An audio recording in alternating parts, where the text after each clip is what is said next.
ഇപ്പൊ ഫൗണ്ടേഴ്സിനോട് പറയുന്ന ഒരു കാര്യമാണ് എംപ്ലോയീസ് ആർ ദ കിങ്. മാർക്കറ്റിൽ നമുക്ക് പൊട്ടൻഷ്യൽ കഴിവുള്ള ആൾക്കാരെ കിട്ടുക എന്ന് പറയുന്നത് എപ്പോഴും ബുദ്ധിമുട്ടുള്ള കാര്യമാണ്. അതുകൊണ്ടാണ് ഞാൻ നേരത്തെ പറഞ്ഞു നമുക്ക് 1 മന്തിൽ മാർക്കറ്റിംഗും സെയിൽസിലൊക്കെ ചേഞ്ചസ് വരുത്താൻ പറ്റുന്നുണ്ടെങ്കിലും ഞാൻ ആദ്യം പറഞ്ഞിരുന്നു നമുക്കൊരു ടീം ബിൽഡ് ചെയ്യണമെങ്കിൽ മിനിമം 3 മന്ത്സ് എടുക്കും എന്നുള്ളത്. നിങ്ങൾക്ക് നിങ്ങളുടെ കുടുംബത്തിൽ ഒരാളെ സഹായിക്കണം എന്ന് ആഗ്രഹം ഉണ്ടെങ്കിൽ, നിങ്ങൾക്കൊരു ബിസിനസ്സും ഉണ്ടെങ്കിൽ, നിങ്ങൾ ഒരിക്കലും നിങ്ങളെ ബിസിനസ്സിലേക്ക് അയാളെ സഹായിക്കാൻ വേണ്ടിയിട്ട് എടുക്കരുത്. അതാണ് നമ്മൾ അവരോടും നമ്മളെ ബിസിനസ്സിനോടും ചെയ്യുന്ന ഏറ്റവും വലിയ ദ്രോഹം. നമുക്ക് ഇമ്പ്രൂവ്മെന്റ് ഉണ്ടാവണമെങ്കിൽ നമ്മളെപ്പോഴും ക്രിട്ടിക്കലി ഇവാലുവേറ്റഡ് ആവണം.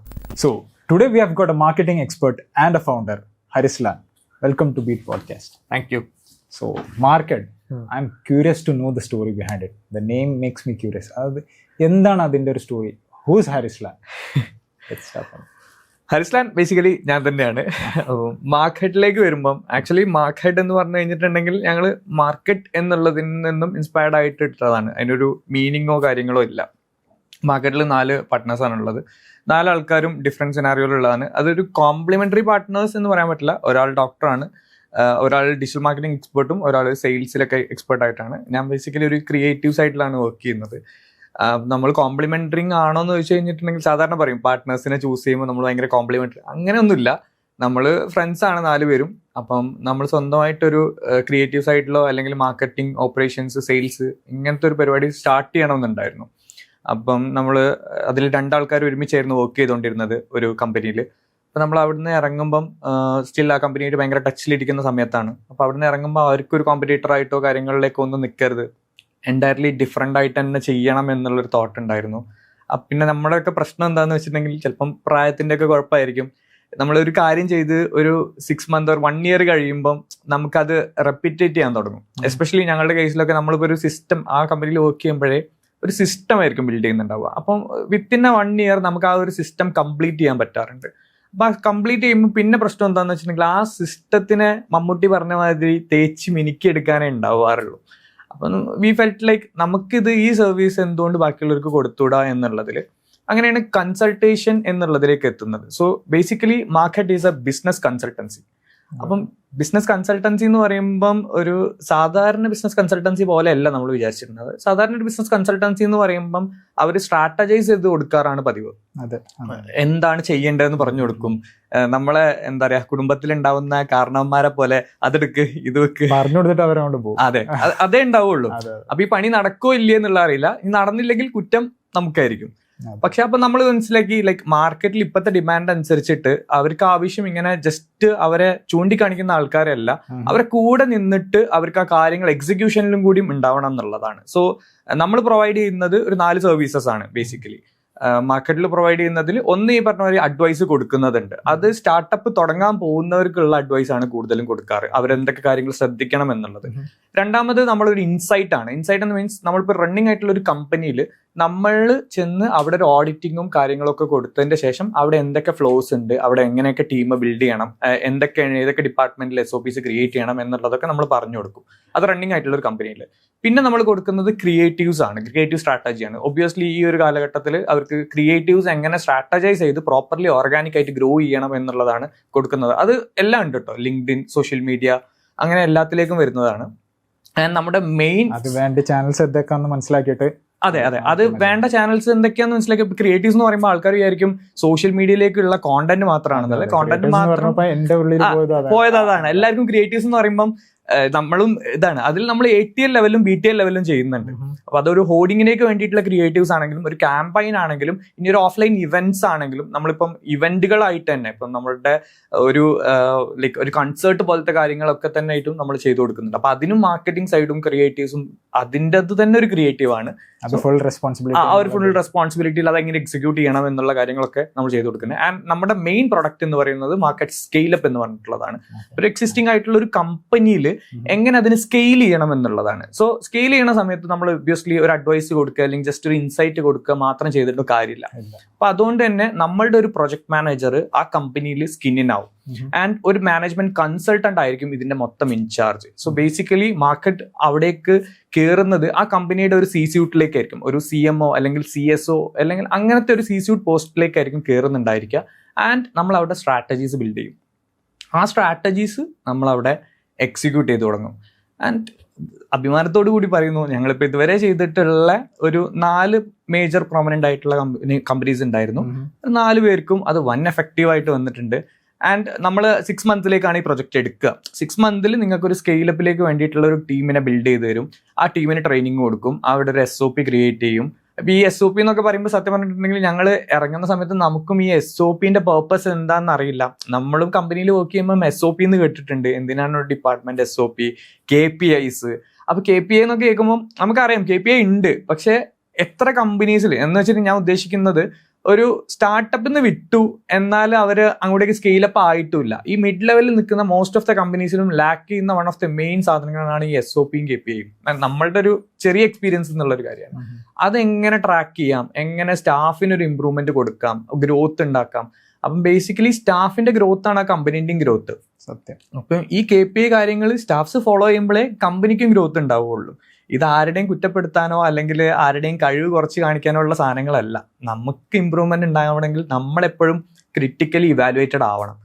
അപ്പം നമ്മളത് പറഞ്ഞ് സ്റ്റാഫിന് മനസ്സിലാക്കി. ആൻഡ് ഒബ്വിയസ്ലി ഒരു കൺസൾട്ടൻസി ഒരു കമ്പനിയിൽ വരിക എന്ന് പറയുമ്പോൾ ആരെയോ ചീത്ത പറയാൻ പറ്റിയ സ്കൂളിൽ പണ്ട് പ്രിൻസിപ്പാൾ ക്ലാസ്സിൽ വരിക എന്ന് പറയുന്ന മാതിരിയാണ്. നമുക്കൊരു പേടി ഉണ്ടാവും, എന്താ ഇവർ ചെയ്യാൻ പോകുന്നതെന്ന് ഉണ്ടായിരിക്കും.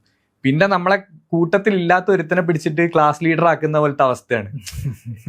എന്താണ് ഇവൻ ആരാ ഞങ്ങളെ നിയന്ത്രിക്കാൻ, ഇവര് പറയുന്നത് എന്തിനു ഞങ്ങൾ കേൾക്കണം, ഇവര് പറയുന്നതൊക്കെ തെറ്റല്ലേ എന്നുള്ളതാണ്. അപ്പൊ നമ്മൾക്ക് പിന്നെയും വരുന്നൊരു സാധനം എന്ന് വെച്ചാൽ കമ്മ്യൂണിക്കേഷൻ ആണ്.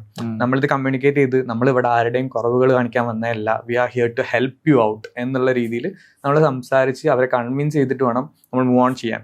അപ്പൊ ഒരു ടീം ബിൽഡിങ്ങിനൊക്കെ പറയുമ്പോൾ ചിലപ്പം നമ്മുടെ ചില കമ്പനീസ് പറയും ഞങ്ങൾക്ക് ഇവിടെ ഒരു ടീമിനെയാണ് ബിൽഡ് ചെയ്ത് തരേണ്ടത്. അപ്പോൾ അതിനൊരു 3 മാസം ടൈം എടുക്കും. കാരണം നമ്മൾ ഫസ്റ്റ് ഹയർ ചെയ്ത് വന്ന ആൾക്കാർക്ക് ഇവിടുത്തെ വർക്ക് കൾച്ചർ കാര്യങ്ങളൊന്നും ഇഷ്ടപ്പെടില്ല.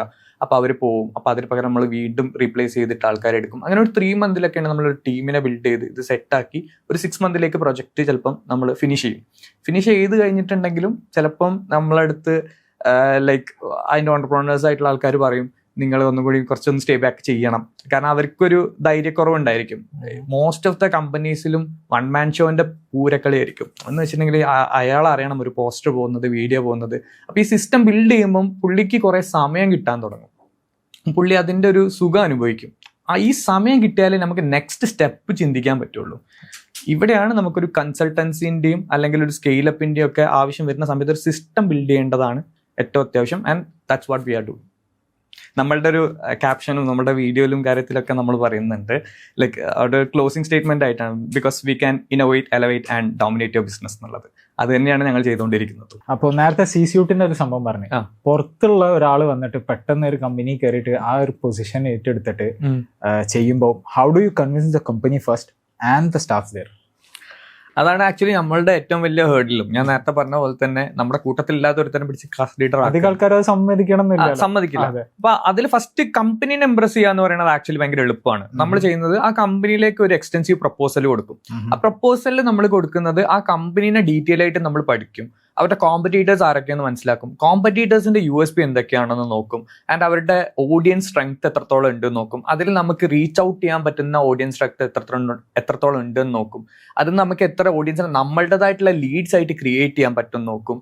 എത്രത്തോളം അവർക്കൊരു വർഷത്തേക്ക് മാർക്കറ്റിംഗ് എക്സ്പെൻസ് വരും, അവരുടെ സെയിൽസ് എക്സ്പെൻസ് എത്രത്തോളം വരും, അവരുടെ ഓപ്പറേഷൻ എക്സ്പെൻസ് എത്രത്തോളം വരും എന്നുള്ള ഒരു ഡീറ്റെയിൽ ഓഡിറ്റിംഗ് നമ്മൾ ആദ്യം തന്നെ ചെയ്യും with the help of their staffs.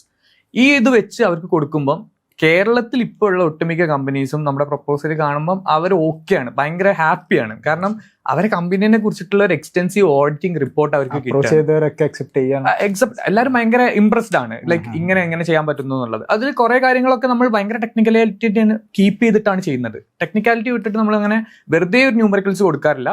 But audience സ്ട്രെങ്ത്തിൽ നമ്മൾ എസ്റ്റിമേഷൻസ് എടുക്കാറുണ്ട്. അത് ചിലപ്പോൾ നമ്മൾ പോപ്പുലേഷൻ സ്ട്രെങ്ത്തിന്റെ സർവേ റിപ്പോർട്ട്സോ അല്ലെങ്കിൽ നമ്മൾ കോളേജ് ഇപ്പോൾ എട്ടൊക്കെ ആണെങ്കിൽ കോളേജിൽ നിന്ന് പാസ് ഔട്ട് ആവുന്ന നമ്പേഴ്സോ അല്ലെങ്കിൽ ഏജ് ഗ്രൂപ്പ്സിന്റെ ഒക്കെ വെച്ചിട്ടായിരിക്കും നമ്മൾ ഓഡിയൻസ് സ്ട്രെങ്ത് കീപ്പ് ചെയ്യാറ്. അപ്പൊ അത് എസ്റ്റിമേഷൻ ആണെന്ന് നമ്മൾ പറയാറുണ്ട്. പക്ഷെ നമ്മളത് കീപ്പ് ചെയ്യുന്നത് എന്തിനാന്ന് വെച്ചിട്ടുണ്ടെങ്കിൽ നമ്മൾ മാർക്കറ്റ് ചെയ്യുമ്പോൾ നമുക്ക് മിനിമം എത്ര ഓഡിയൻസിനെ കിട്ടണം എന്നുള്ളത് നമുക്കൊരു മൈൻഡിൽ ഉണ്ടാവുമല്ലോ. അപ്പൊ അതിനനുസരിച്ച് നമുക്കൊരു ബേസിക് പ്ലാൻ നമ്മൾ സെറ്റ് ചെയ്യും. ഈ പ്ലാൻ അനുസരിച്ചിട്ടാണ് നമ്മൾ ഫസ്റ്റ് കമ്പനി അല്ലെങ്കിൽ അതിന്റെ ഫൗണ്ടേഴ്സിനെ ഇംപ്രസ് ചെയ്യുന്നത്. വൺസ് ഫൗണ്ടേഴ്സിനെ ഇംപ്രസ് ചെയ്ത് കഴിയുമ്പോഴാണ് സ്റ്റാഫിന് ഇംപ്രസ് ചെയ്യലാണ് കുറച്ചും കൂടി ടാസ്ക് വരിക. കാരണം നമ്മൾ പറയുമ്പോൾ അവർ ഓൾറെഡി ഒരു സ്ട്രക്ചേർഡിൽ പോയിക്കൊണ്ടിരിക്കുകയായിരിക്കും, അതിനെ ബ്രേക്ക് ചെയ്യേണ്ടി വരും സംടൈംസ്. അപ്പൊ അവർക്ക് ചില കാര്യങ്ങൾ നമ്മൾ പറഞ്ഞ് മനസ്സിലായിപ്പിക്കേണ്ടി വരും. അപ്പൊ നമ്മൾ ആദ്യം തന്നെ അവരായിട്ടൊരു ഫ്രണ്ട്ലി റിലേഷൻ, സാധാരണ പറയും കൺസൾട്ടൻസി ഒരു ഫ്രണ്ട്ലി റിലേഷൻസ് കീപ്പ് ചെയ്യരുത് എന്ന് പറയും.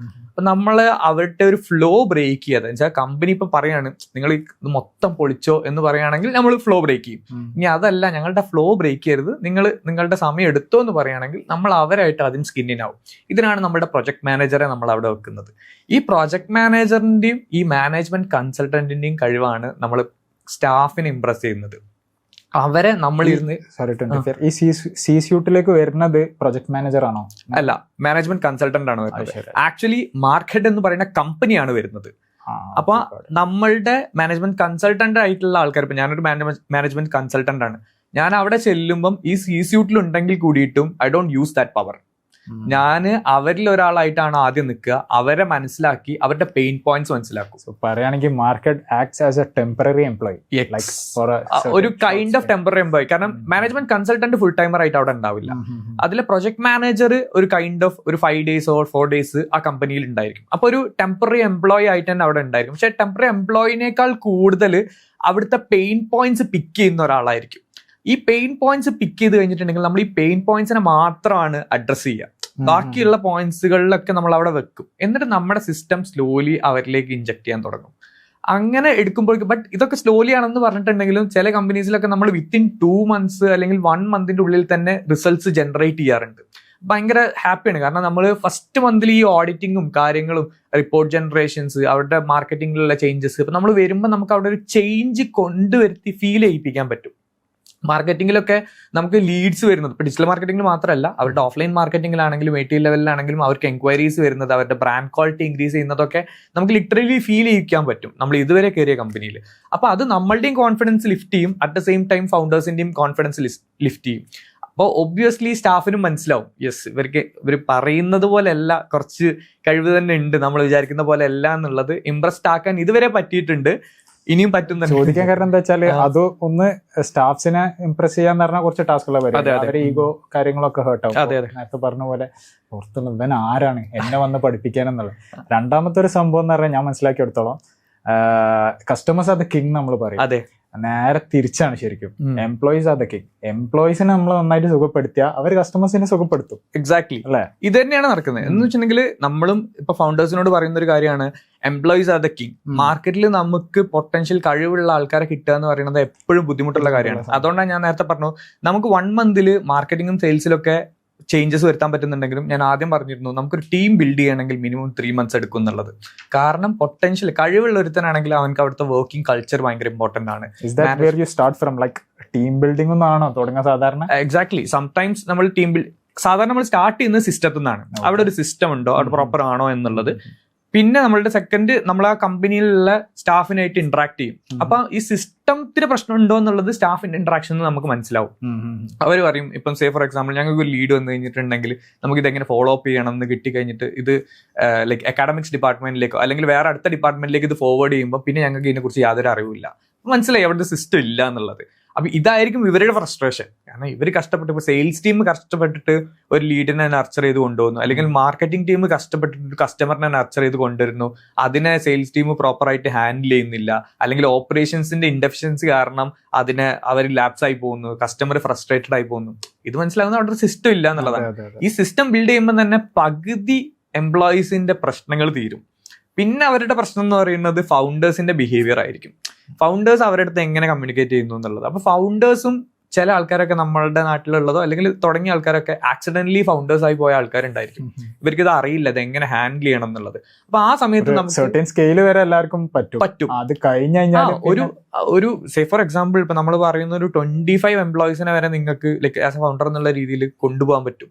അതിന്റെ മേലേക്ക് ഒരു സോളോ ഫൗണ്ടർ ആയിട്ട് നിങ്ങൾക്ക് കൊണ്ടുപോകാൻ പറ്റും. മാക്സിമം ഒരാളുടെ മാക്സിമം കപ്പാസിറ്റിയുടെ പറഞ്ഞു 25 ആൾക്കാർ എത്താറില്ല. 10 ആൾക്കാർ എത്തുമ്പോൾ തന്നെ ആൾക്കാരുടെ തല പൊട്ടി തെറിക്കാറുണ്ട്. നമ്മളോട് പറയും ഇവനെന്താ ചെയ്യുന്നത്, ഇവനെന്താ റിപ്പോർട്ട് തരാത്തത്, നമ്മൾ ഈ റിപ്പോർട്ട് കൊടുത്തിട്ട് എന്താ ചെയ്യാതെ. ഇതെന്താ പ്രശ്നം എന്ന് വെച്ചിട്ടുണ്ടെങ്കിൽ ഞാനിപ്പം ഷിബിനൊരു റിപ്പോർട്ട് ഉണ്ടാക്കാൻ വേണ്ടിയിട്ട് എല്ലാം സെറ്റ് ചെയ്തു തന്നു.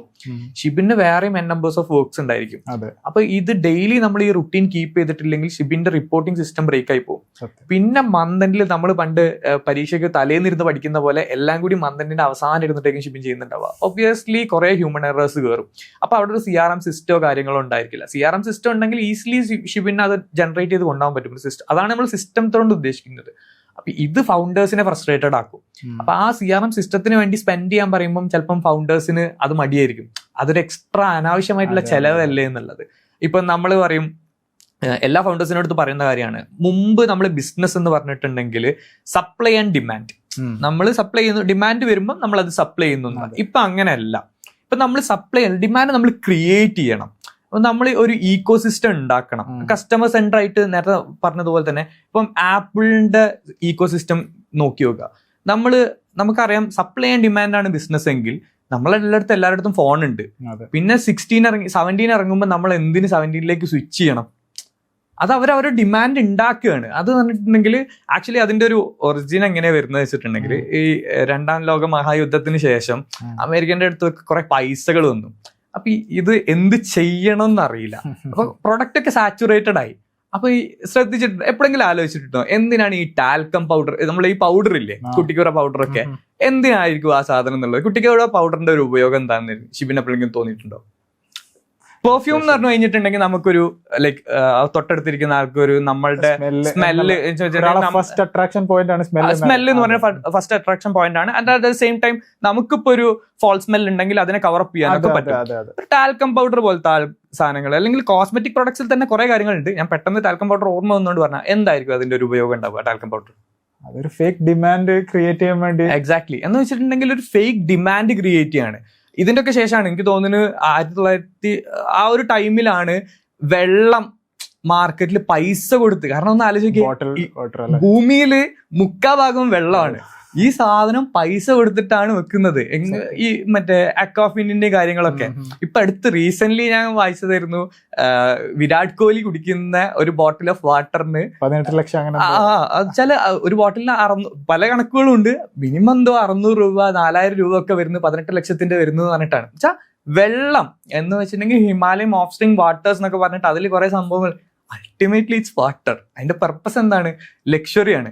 അപ്പം പൈസ കൂടുതലാക്കണമെങ്കിൽ ആൾക്കാർക്ക് ലക്ഷറി എന്നുള്ള പേരിൽ ഡിമാൻഡ് ക്രിയേറ്റ് പൊസിഷനിങ്ങിനനുസരിച്ചിട്ട് ഒരു സിമ്പിൾ വെള്ളത്തിനെ അവർ പൊസിഷൻ ചെയ്യുന്നത് എവിടെയാന്നുള്ളതാ. അപ്പൊ അവിടെ നമ്മൾ ആലോചിക്കുമ്പം ഇതിനെ ബോട്ടിൽ ചെയ്യണം, ഇത് കൊടുക്കണം. അപ്പൊ നമ്മളിപ്പോ ഒരു ഫൗണ്ടർ എന്നുള്ള രീതിയിൽ ആ വെള്ളത്തിന്റെ പാക്കോഫിനൊക്കെ ആയിരുന്നു ആ സമയത്ത് ചെയ്തുകൊണ്ടിരുന്നത്, ഫസ്റ്റ് ബോട്ടിൽ വാട്ടർ ആക്കിയിരുന്നത്. അയാൾ ആലോചിക്കുകയാണ്, വെള്ളം ഞാൻ കുപ്പിയിലാക്കി വെച്ചിട്ട് ആര് വാങ്ങാനാ എന്നുള്ളൊരു തോട്ട്, എന്തിനത് കുപ്പി കൊടുക്കുന്നത് എന്ന് ആലോചിച്ച് കഴിഞ്ഞിട്ട്. അപ്പൊ ഇതിനെ നമ്മൾ എങ്ങനെ പൊസിഷൻ ചെയ്യുന്നു? അപ്പൊ മാർക്കറ്റിൽ നമ്മുടെ പൊസിഷനിങ് ഭയങ്കര ഇമ്പോർട്ടന്റ് ആണ്.